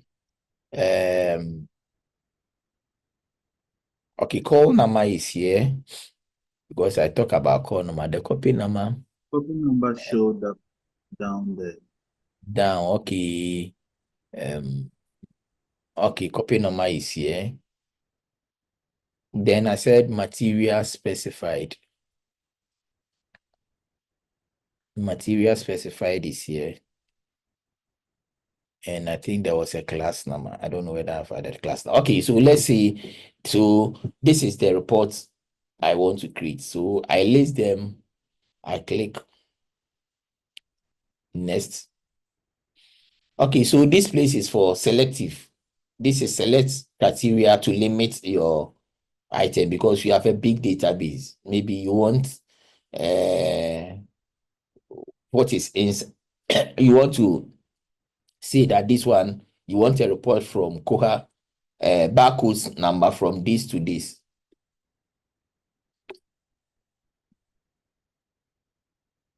Or maybe a certain date. Then you can put it there and do a selective report. Okay. I know mine will be a lot, but let me see. I just don't want to do a selective report. So let's go on. Do you want it? How do you want it? If you want to add some minimum or average, then you have to tick the box so that it will come like that. If you don't want anything, you just move on. Do you want it in ascension or descending?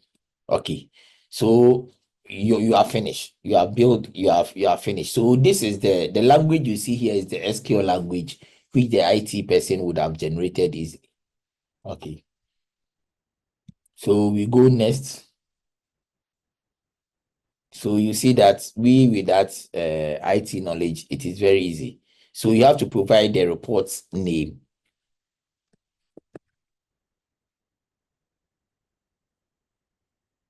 Okay. So I put in a name there. It's telling me that this is the SQL language I've generated. If I want to update, I'll do. If I don't want to update and I'm okay with what is here, I run the report.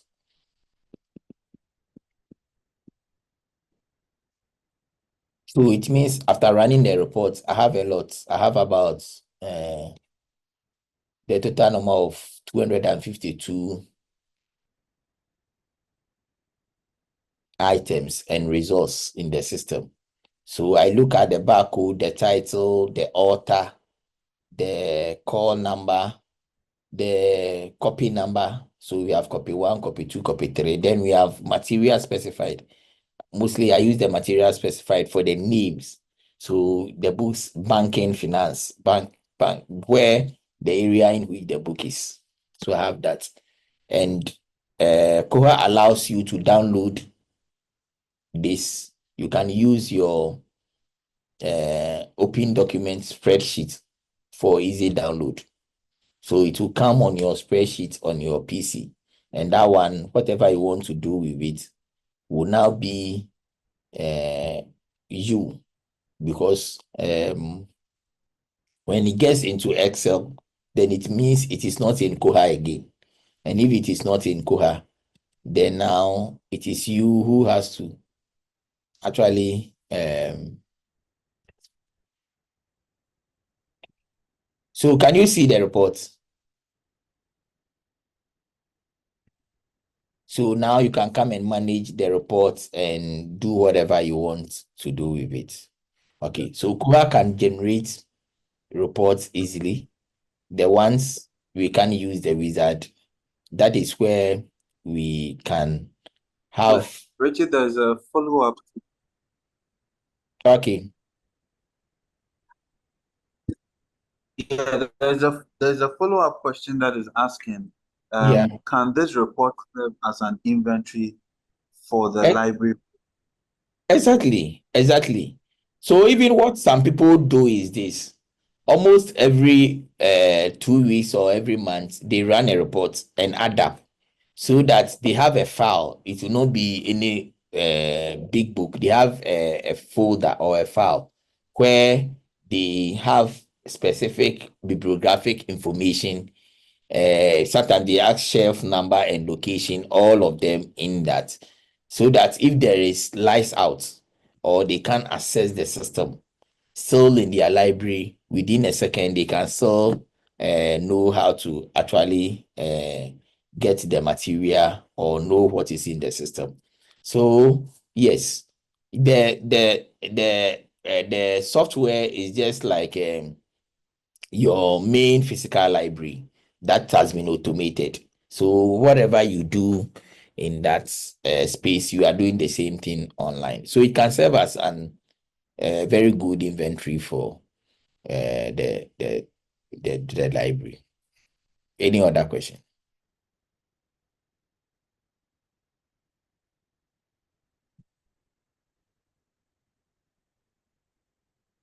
So can we go ahead?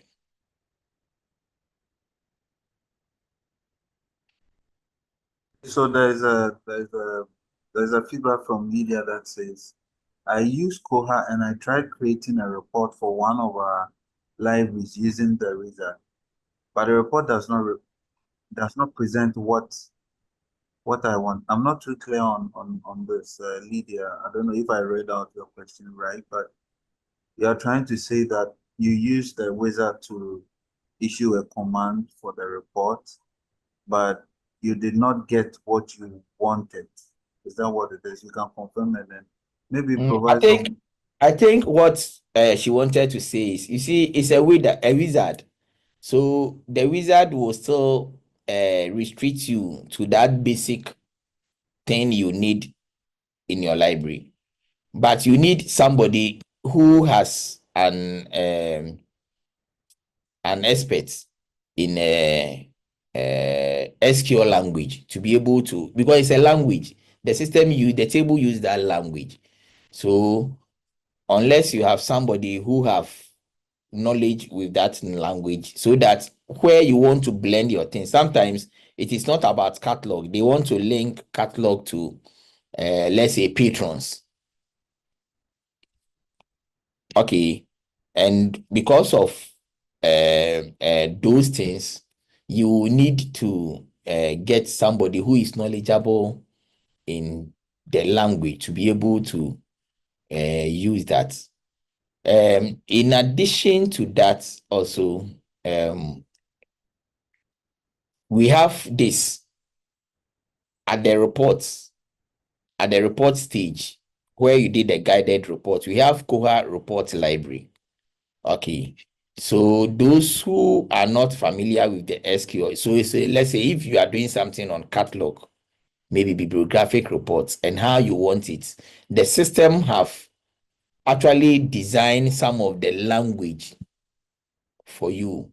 Let's say links by borrowers. It goes ahead if you want to link an ID, if you want to like most of the things you want to do, which you cannot use the wizard to do. The system have a predefined SQL language. So this is a skill.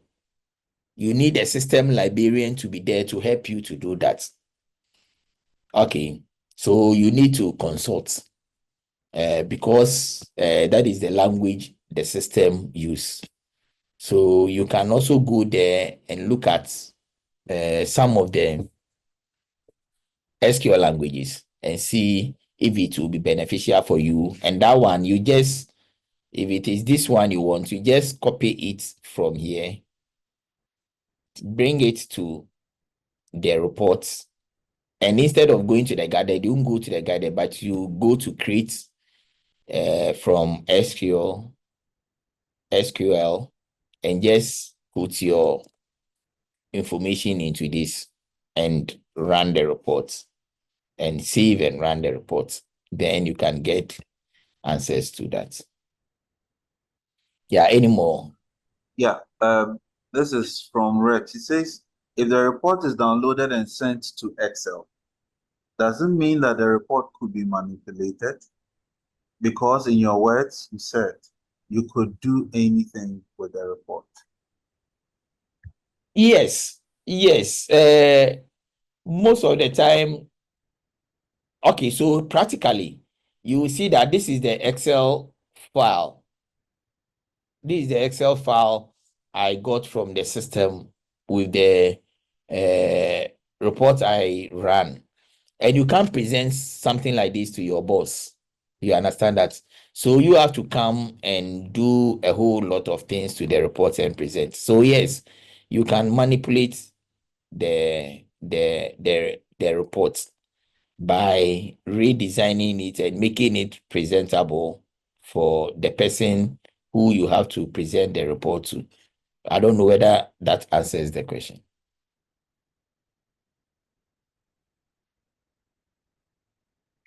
Because all that I'm saying is you can't just take Excel sheet like this and present something like this to your boss. The only thing is you have to do it well, and you have to, it's a data, you have to see how you, and every data comes with some sort of manipulation to make it presentable. Right. There is a question here that okay, so Ezekiel, you are talking about the process of installation of the software. Now this, I think you joined in late, and this session was not necessarily going into details of the installation process. Maybe Richard, at some other time, I think this is what is coming up strongly from today's session. There's a seeming interest on the installation process. I don't know how it could be uh, um, set up in a virtual manner, a training like this, but we can take a look at that as a follow-up training in the near future. Installation processes for Koha on various servers. But apart from that, I think we can continue. There are no outstanding questions. Okay, let me check the Q&A feature. It says, does Koha allow a patron to self-renew an item? And if so, Okay. how? Okay, so yes, Koha can allow a person to self-renew, but that one depends on your policy.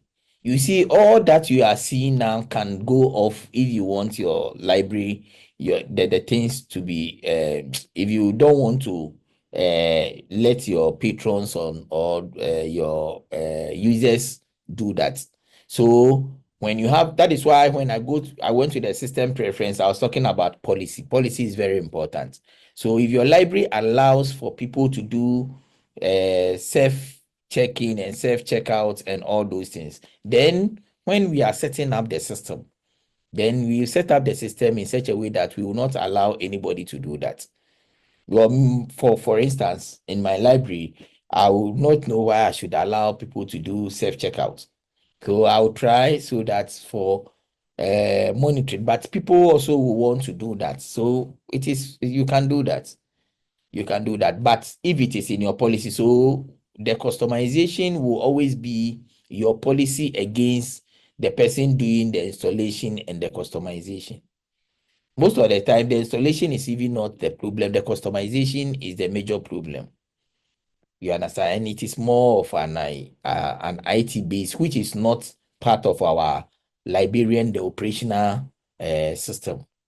So you see India and the rest, if you want to go and do installation and the rest, they will charge you more money for those things because they are taking you through an IT process.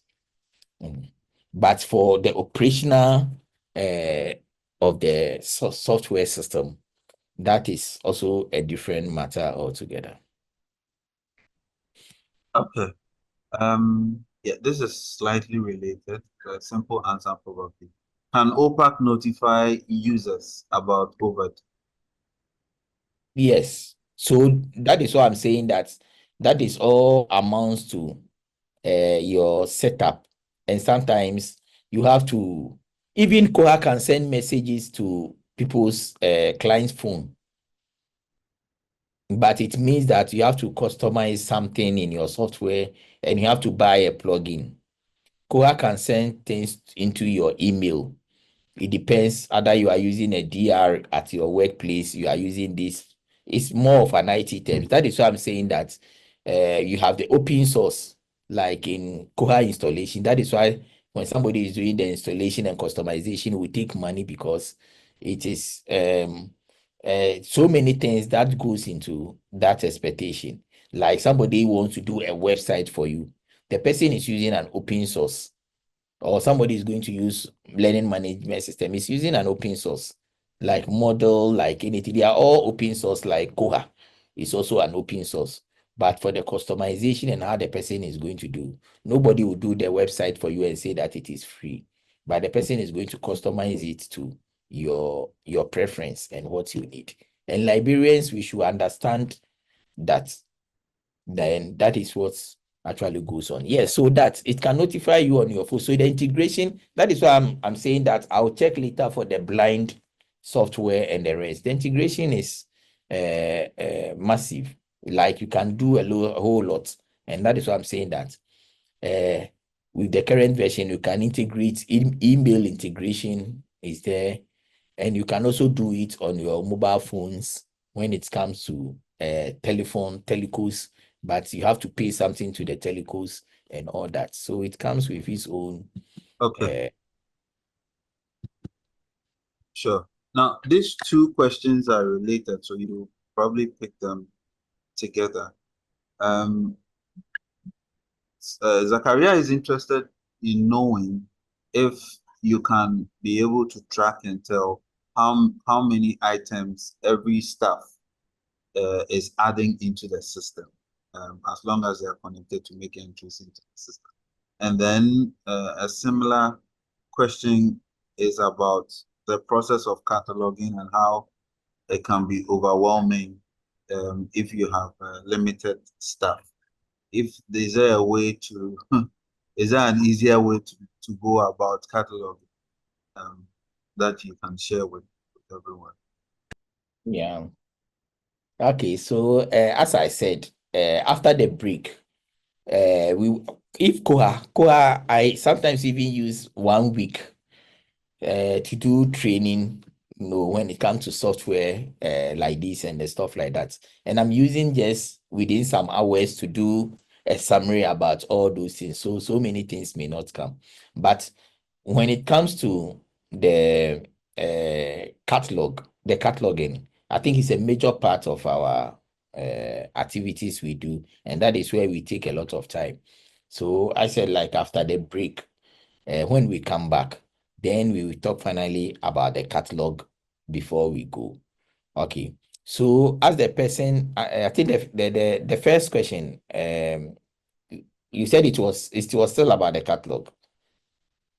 The second question Yes. was about The how first to. question is about whether you are able to track how much information or items are being added by your library staff that have access to Yes. this. So that is what I was trying to assess to tell you about the log view. The log view will show how there are people, even if somebody decide to delete something and take it away, that is where you can see. So it shows what each person, if somebody log in into the system and what the person have done, should be there. I don't know why I'm finding it difficult to access that.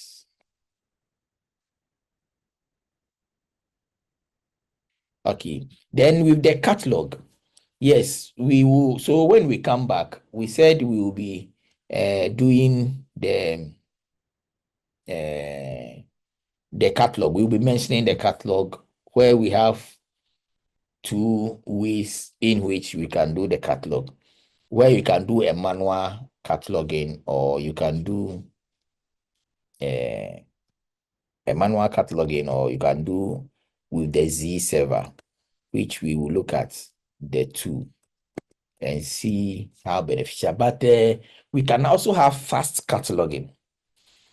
That means we can customize your system in such a way that you have a way of cataloging fast, where you may not be going through all the 0 to 9 sections. Because when you are cataloging, there's a whole lot. The more is like somebody will say garbage in, garbage out. The more information you put in, the more people will look at the information on the OPAC and it will see. So where you want to actually put the thing, where you want to. So you see here that in the catalog, we have fast cataloging. But that one is mostly used for those who do classification. Maybe you are classifying and there's one book which is not the classification, there's an issue and you want to do something like a fast cataloging or the rest. But to do the major cataloging, then you have to go through the system. But what is helpful here is the Z server, because the Z server will always let you catalog the material from a different institution into your system, and you'll be doing just a little editing to keep it in your system. So I think apart from that, I don't know whether I answer your question about the cataloging system. Yeah, we can go ahead, but then there's a question still on the ISBN. Someone would like to get some further explanation on how to catalog books without ISBN. And Okay. then another person is also interested in emphasizing the process to go through in cataloging non-book materials like the journals, other electronic materials, besides the textbooks that we know. Okay. So what I'll do is when we get to the cataloging, I'll be using a default framework than specific. You understand that? So that's you are taking us into are we done with the report? Because that was where we are. Yeah. I think there are no more questions on the report at the moment. Almost all the questions have now moved on to cataloging. So I think it's about the right time to now go into cataloging. The catalog, then maybe when we close, then we close. Okay. Yeah. Okay. Okay, so this here is a personal question. Maybe you'd like to share, and that will probably be a motivation for others. Someone is interested in knowing how you obtained the knowledge about Koha. Was it through your education or it was self-motivation learning? How did you come by this knowledge? That's what somebody wants to. That's interesting. Yes, it is self-motivation, and that is why I'm very strong with the repositioning and everything. Though I started some years back, and if I tell you the frustration I went through, I think it was not easy because we did not know much about the software, but I've been underground trying to help people with the software, going to schools and colleges and the rest, doing implementation. So I've come with up and downs, but I've forced through, and it has not been easy. Yeah, but thank God we are not there yet, but we are just trying to see. So it is self-motivation. That is why I talked with passion yesterday, because everything you set yourself to do, you will do it. And we libraries have the opportunity, because some of them is about reading. Some of them is about going through the sites I posted in my presentation yesterday, the Coursera, the Udemy, and all that. Sometimes you go and do something small, you read something small. Sometimes YouTube.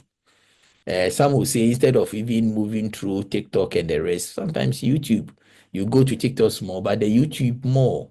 You have a whole lot. Even most of the questions you are asking here, if you put those questions in your YouTube channel, you will get videos that will explain certain things for you.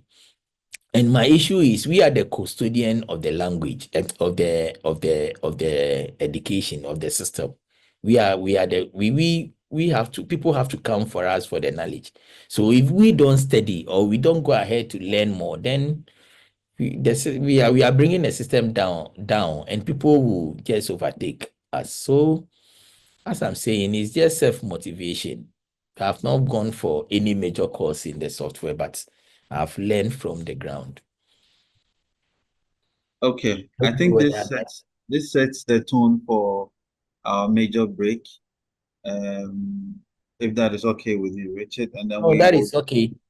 So that we will when we do come, we go into the cataloging. we'll do a 20 minutes break, colleagues, and then we'll come back at the top of the hour to finish up with the sessions. Thank you very much for hanging on till this long, and thank you for the questions. We hope that we've been able to respond to them as in the best way that we can. So yeah, we have 20 minutes. We'll be back at the top of the hour, 1 p.m. GMT, 2 p.m. West African time, 3 p.m. Central Africa, Southern Africa Standard Time, and 3 p.m. Eastern African time. All right, so I think we can stretch. We can go for some quick lunch, whatever we have to do. Just do a quick turnaround, come back in the next 20 minutes. Thank you. Thank you. So welcome everyone. I will hand over back to Richard to continue. Thank you for staying on.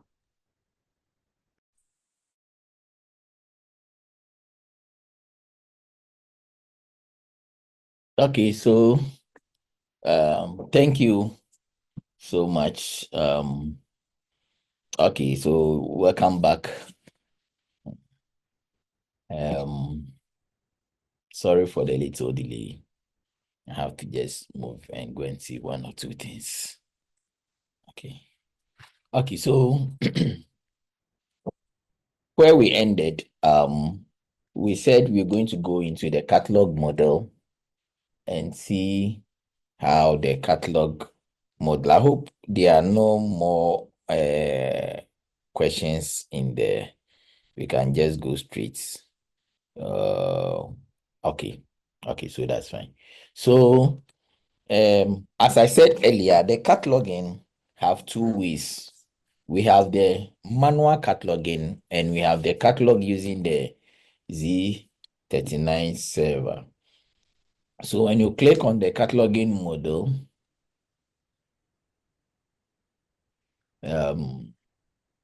you have where the plus sign is, you see new record. When you click, and all what is here can be custom.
Hello. It seems my network. Yeah, please go ahead. Okay. Okay. So when you look at this model, these are all defaults, but it can be customized to your institution, what you want. Like the person who asks if there is an easy way of doing the catalog. Yes. The easiest way, I don't know whether you mean by the normal, the original cataloging, or maybe by the copy cataloging when you talk about the easy way. Okay. So these are all defaults. So we have the acquisition audio cassettes. So if you want to do audio cassettes, CDs, then it means we are going through just that. Binders, books, CD-ROMs. So those who are asking of how to catalog different materials, you can use all these default things to do that, including journals and the rest. But when I click on these defaults, the defaults is for all of them. But in this training, we are going to talk about the defaults. So if I'm cataloging books, it means it's not all the fields. So we just go in for the necessary fields. If I'm doing cassettes, then we just go in for the necessary fields.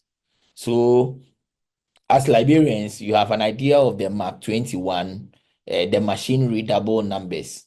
You know, when they say zero something, you know that this should be 8. When they say 040, then we are talking about maybe this. When they say 050, we are talking about the type of classification system you are using, which I think we are familiar with that. When we talk about 100, then we are talking about the the name of the main author.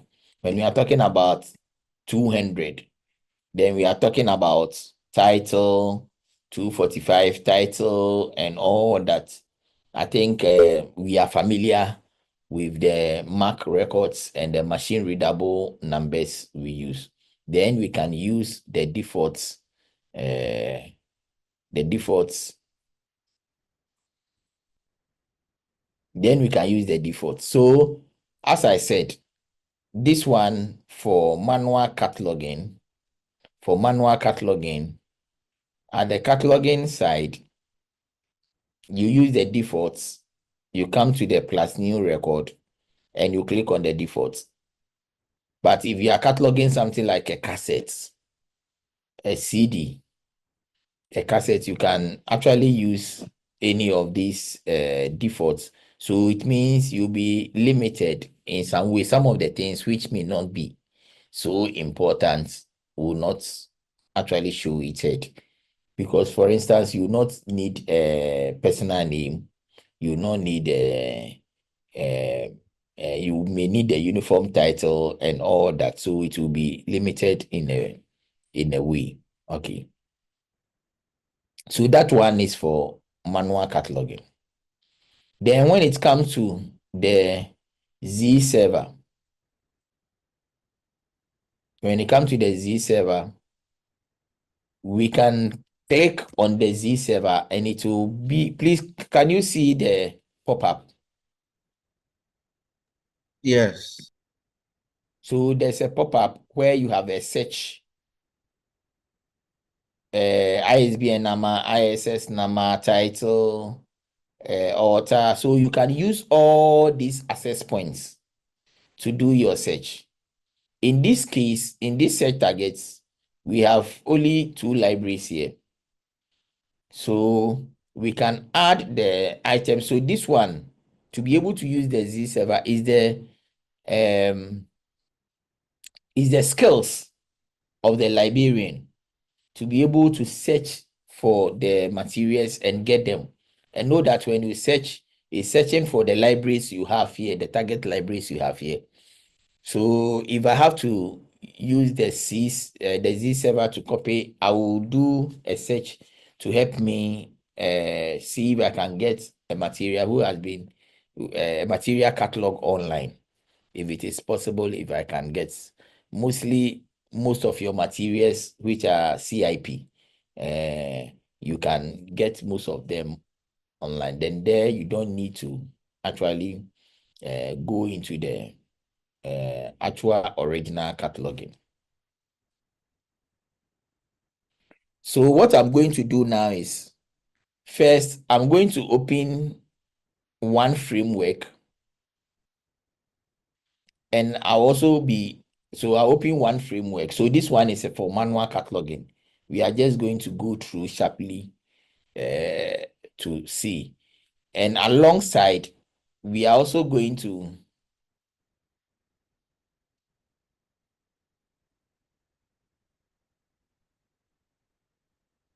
the cataloging side. So we are also going to use the Z server. Okay, so when I come here, it is for the copy cataloging, and when I come here, it's for the manual cataloging. Just briefly, we go through the numbers, and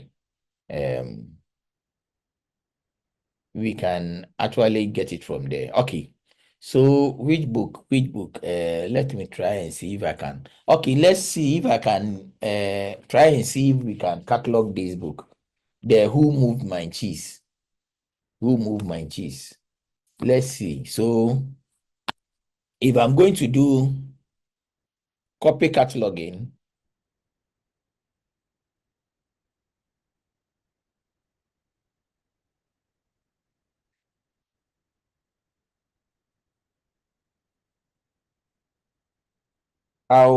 I can search by ISBN number. This one is 97. And if you are using the barcode, it is just an easy prompt. You just use it, and that's the end. 697. Okay. Then I search. So you can add the ISBN number. You can add maybe the title, maybe the author. We can do that. Is what I'm saying, that it is more about the skills of the librarian.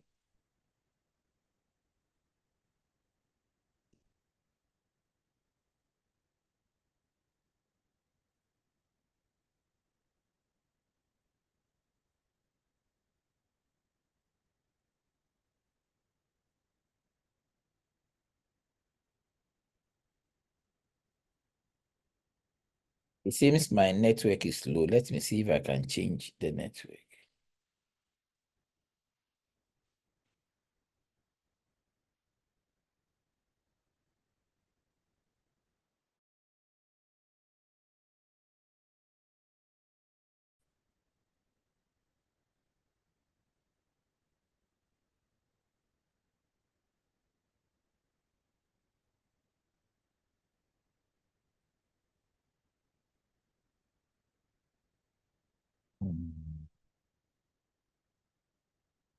Hello, can you hear me? Yes. Yeah. Okay. So it seems the network is so slow.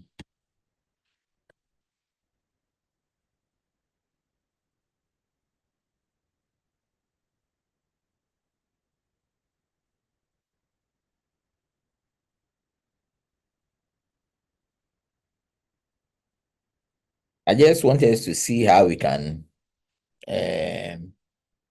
use the Z server to bring materials into the system.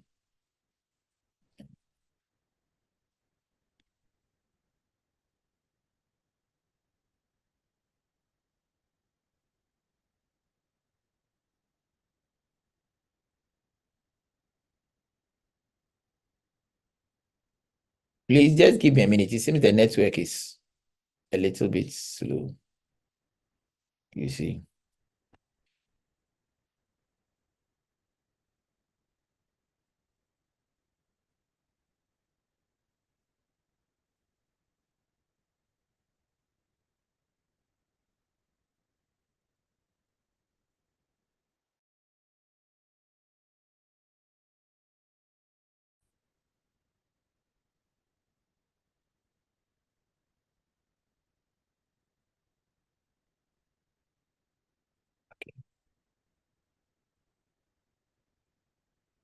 Okay, so we use the ISBN number 9780091816971.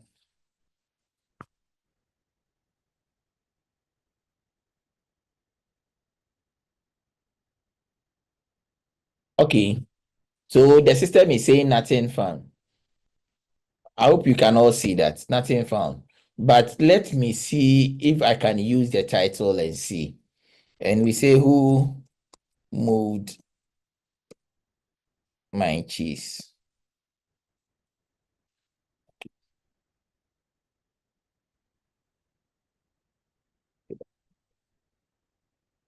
Okay, so you see the title has given me something.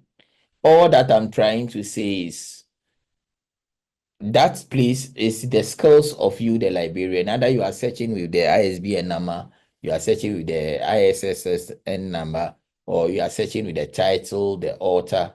So you get this collection of, so it means the server which retrieve it is the Library of Congress. And when you look at it, I have these three, with whom the same author, but the year of publication changes. So it means I have to check the original book to determine the year in which this book was copyrighted. Then I can choose from that.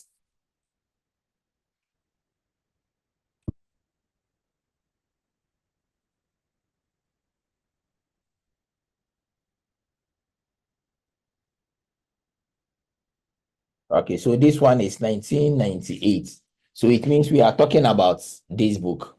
So sometimes you can check the ISBN number to know whether the book you want for your system is that. Sometimes it is not even the year, but since it's the same book, you can copy it into the system.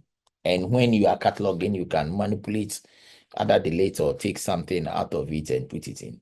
So we are saying that since it is this I'm dealing with, there is a view here. When you click on this view, Koha allows you to see the mark view, the card view before you import.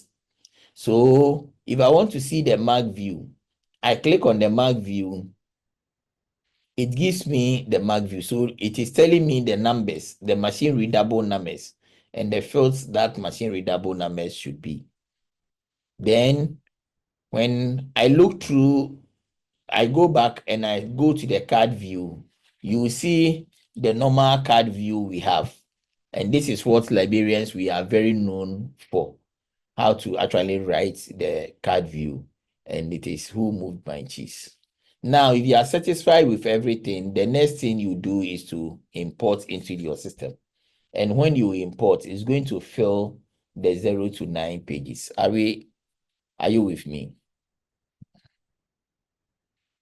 So you see that as it comes from somebody's library into your library, when you look at the 4 from 00, let me use the numbers. So we have the 0 column, the 1 column, 2, 3, 4, 5, 6, 7, up to 9 column. And this one I'm using default for is for all the items, any of the items you want to add. But the compulsory, there's a compulsory field which is from 00, where you see the red, the required 000, 003, 005, and 008 is a required field for Koha. And it is the machine. It talks about dates, length, time, setting up the system.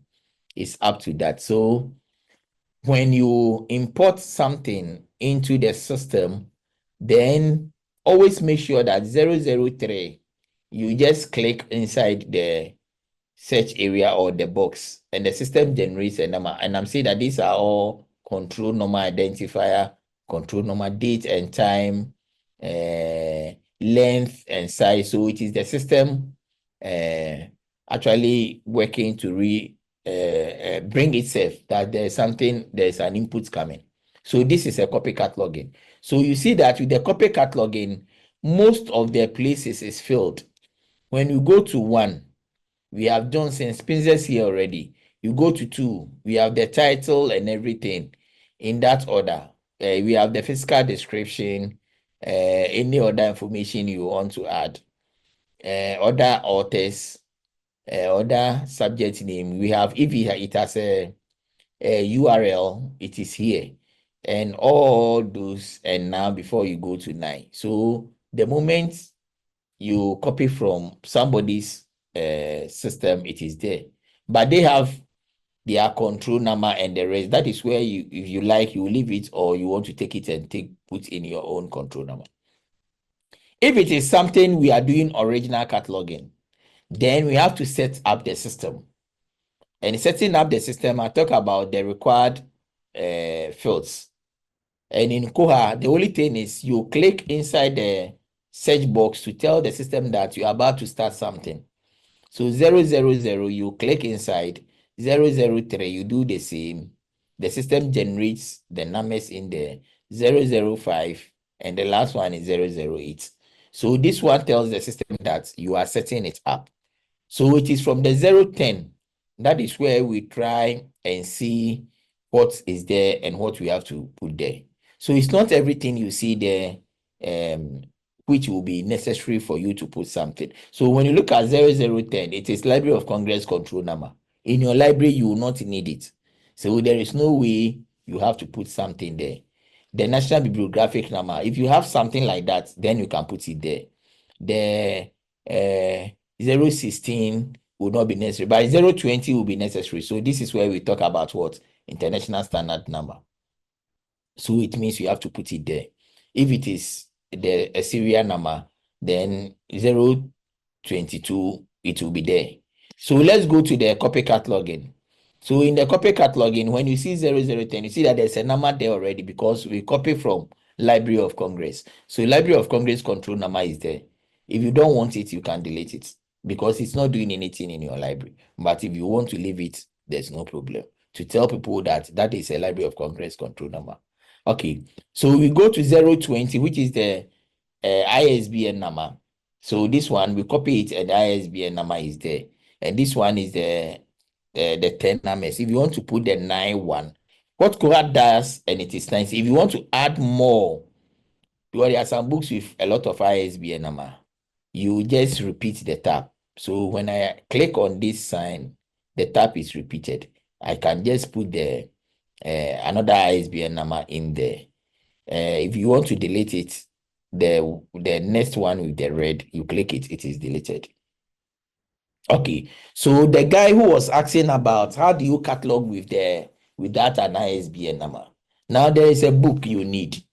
You understand that? Although library, we have to face certain rules, but even in every rule, there is always an exception. So we are not, it is rule, it is something like a syllabus we are following, but we are not slave to the syllabus. So if there's this book and the books doesn't have an ISBN number and you need the book into your system, fine, you can tell people that it doesn't have ISBN number. You can put it, there's a place, a note, you can actually put it there. But it is not a compulsory field in the machine readable field, such that if that bibliographic information is not there, you can't catalog the book. You can still go ahead and catalog the book without it. But just let us know that this is not there. So you can go ahead and catalog the book. Okay. So you see that in Koha, 040C is also a compulsory field. They call it the transcribing agency. I think most of the foreign countries have transcribing agencies. We don't have it here. So sometimes in our local place, I tell them for that requirement, they can actually use their library, maybe the short or the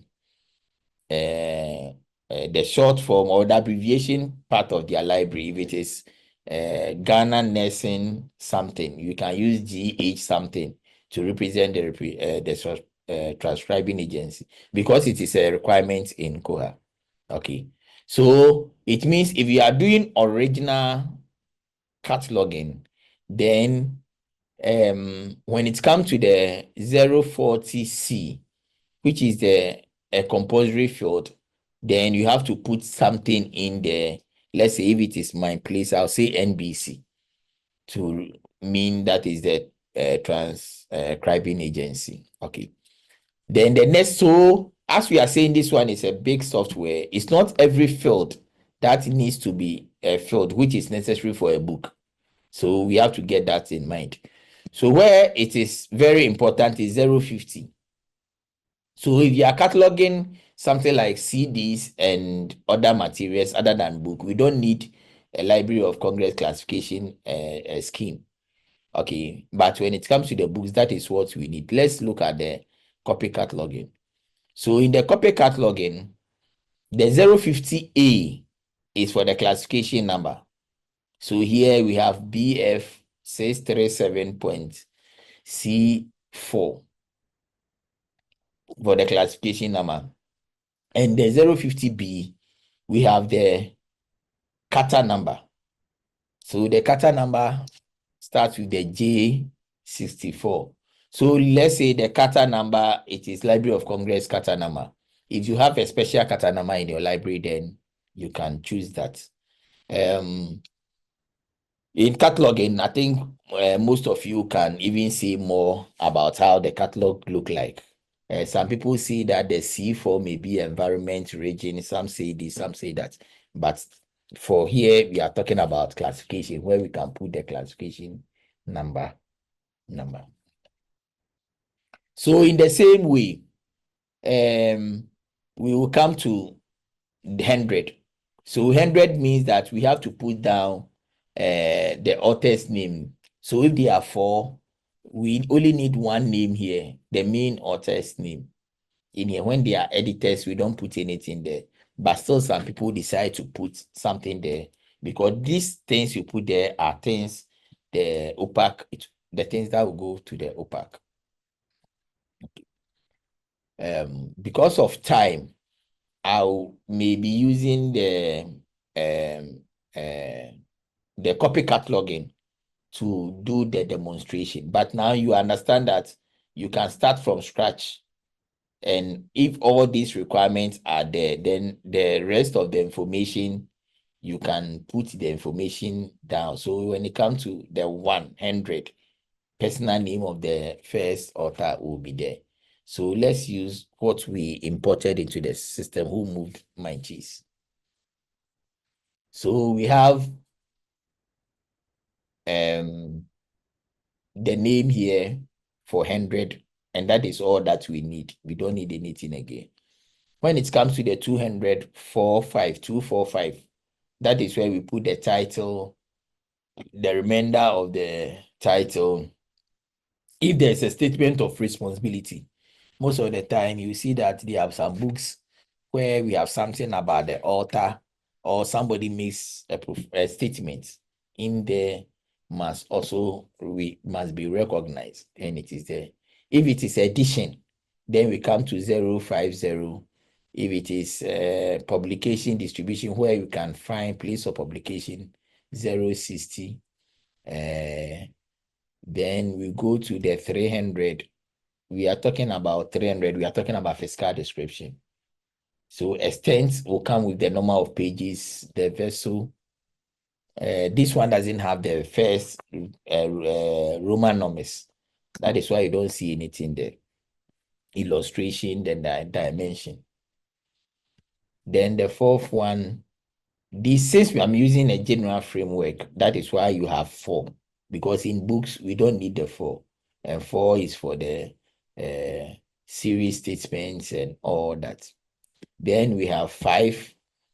If you have any general notes we want to put down, any notes you want the public to know, if you have any bibliographic notes, etc., like somebody who writes index, it comes with a bibliographic reference for the public to know.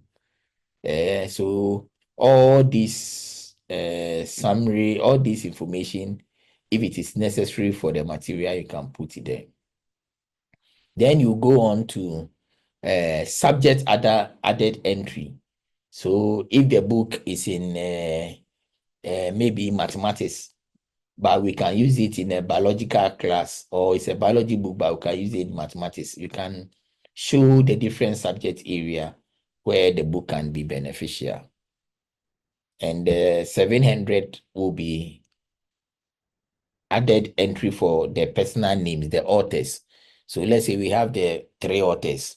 We have the first author at 100, but the rest of the authors will come to 700. So as we said, you write the first person name, you repeat the tab, you write the second person name, you repeat the tab in that order. So Koha give you that option to give that information about the authors. Then we have 800, where if you have anything like URL and those things, you can put there. And it is also more for the series, the journals and the rest. So if you are cataloging journal 4 and 8 is very important place you can look out for. And the 9, we have a requirement here, which is the 492C, telling us what type of item are we cataloging. So since this is books, we just click books, then we save. So when we save, it means we are saving the bibliography of the system, the bibliography of the book. Okay, so let's save and see.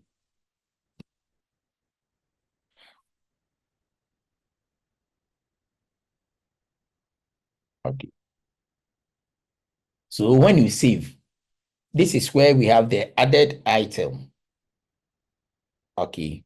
So we have, anytime we can come here, this is where the public will know if the item is withdrawn, the material specified. We are looking at the call number.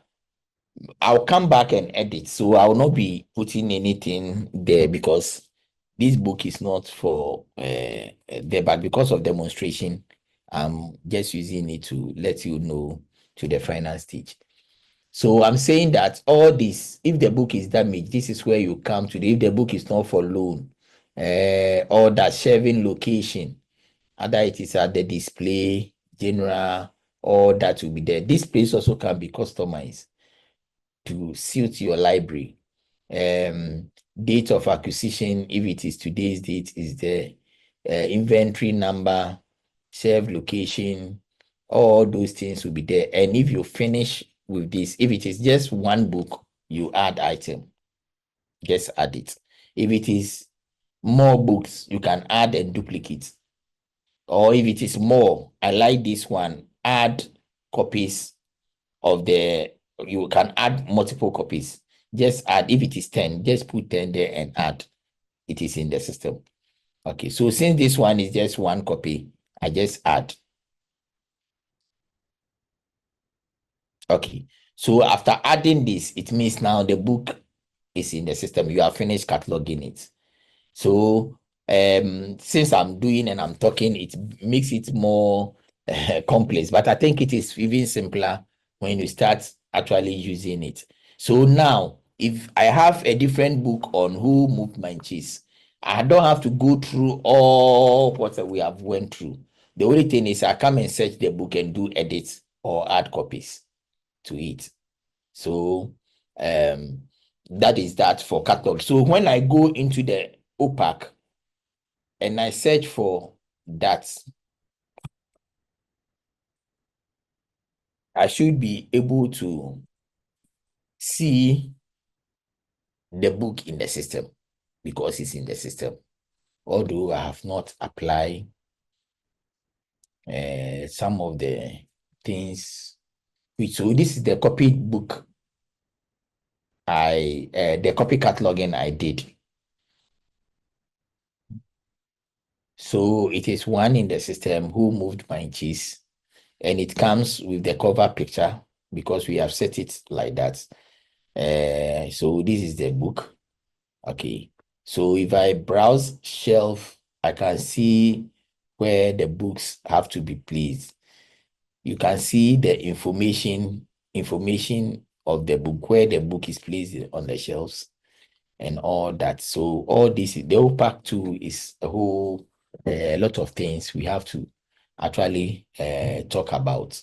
Okay, so in simple terms, this is the way we catalog the software in Koha. So I would say that there's a lot to go through when it comes to Koha. And we cannot just even take one day if we want to actually exhaust whatever we want to do with the software. But simple, that is the way to catalog in Koha. So I don't know if there are any concerns, any questions, then we take it from there.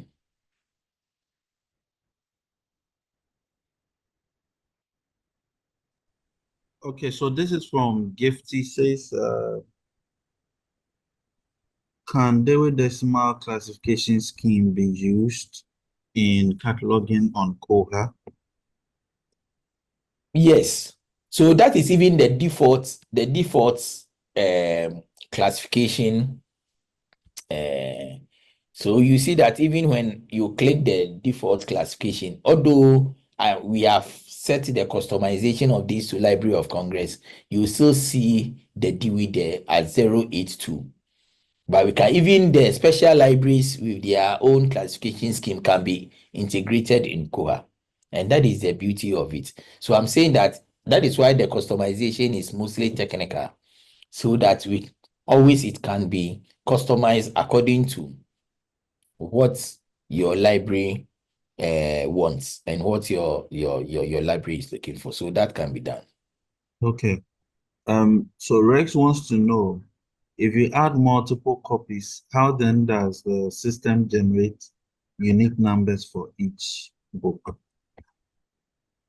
Okay, so the system does not generate unique. You are talking about the bibliography. The system does not generate unique numbers for the books. That is why the books will have a barcode. So let's say we catalog Who Moved My Cheese. Okay, so when I say the catalog, I just want to take you to where I added item.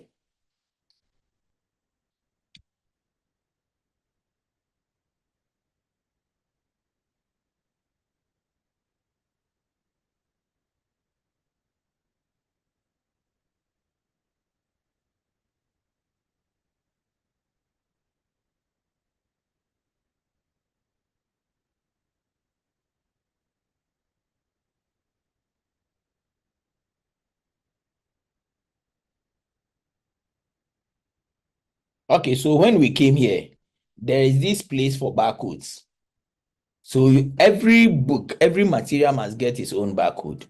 So if the books is, let's say, about 10, and I put one barcode there, and I add multiple copies, the system will generate, it will follow the barcodes, and it shouldn't repeat. So it will add one to all of them to actually follow. So if it is from 0 to 1, it will add 2, 3, up to 4. So every book have its own unique barcode number. Okay, so type of barcode number you are using, and the system pick it from there. So even if you save and the barcodes are wrong according to what you have there, then what you have to do is to edit. And in Koha, the moment you come to the edit point, or the moment you come to where the items were added, any of the box you click will give you access to either delete or edit.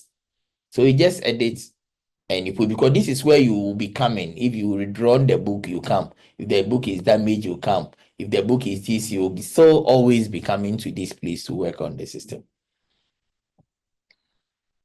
Okay. All right. Okay. Thank you. I think the next question was on deleting an item, but you have demonstrated that already here.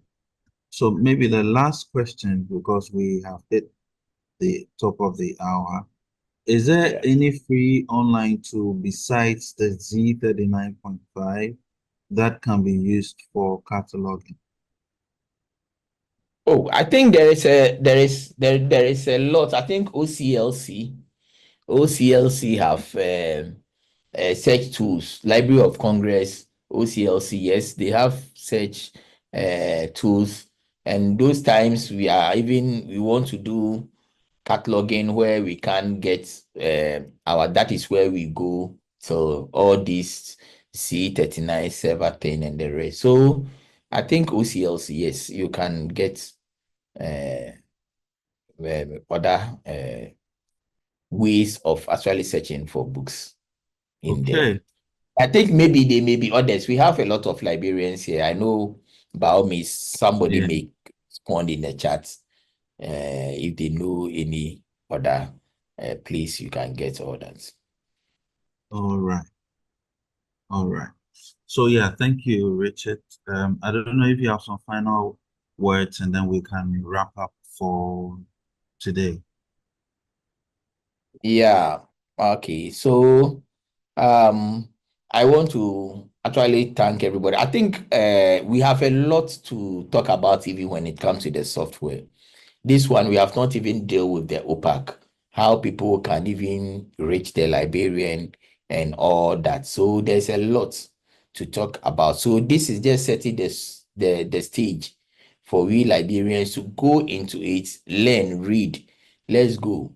If anybody also needs assistance, we will be on standby where you can actually contact some of us for us to actually come in when maybe the need arises. So I would say it has been very insightful. I have also learned so much, as you have also learned something. We hope we keep the spirits burning as librarians, and let's see what happens. And I want a lot of you to join the special library. I think there's a platform, the WhatsApp platform, which have been posted on the chat, in the chat. Try and join. And if you have any, it is a place we are all sharing ideas.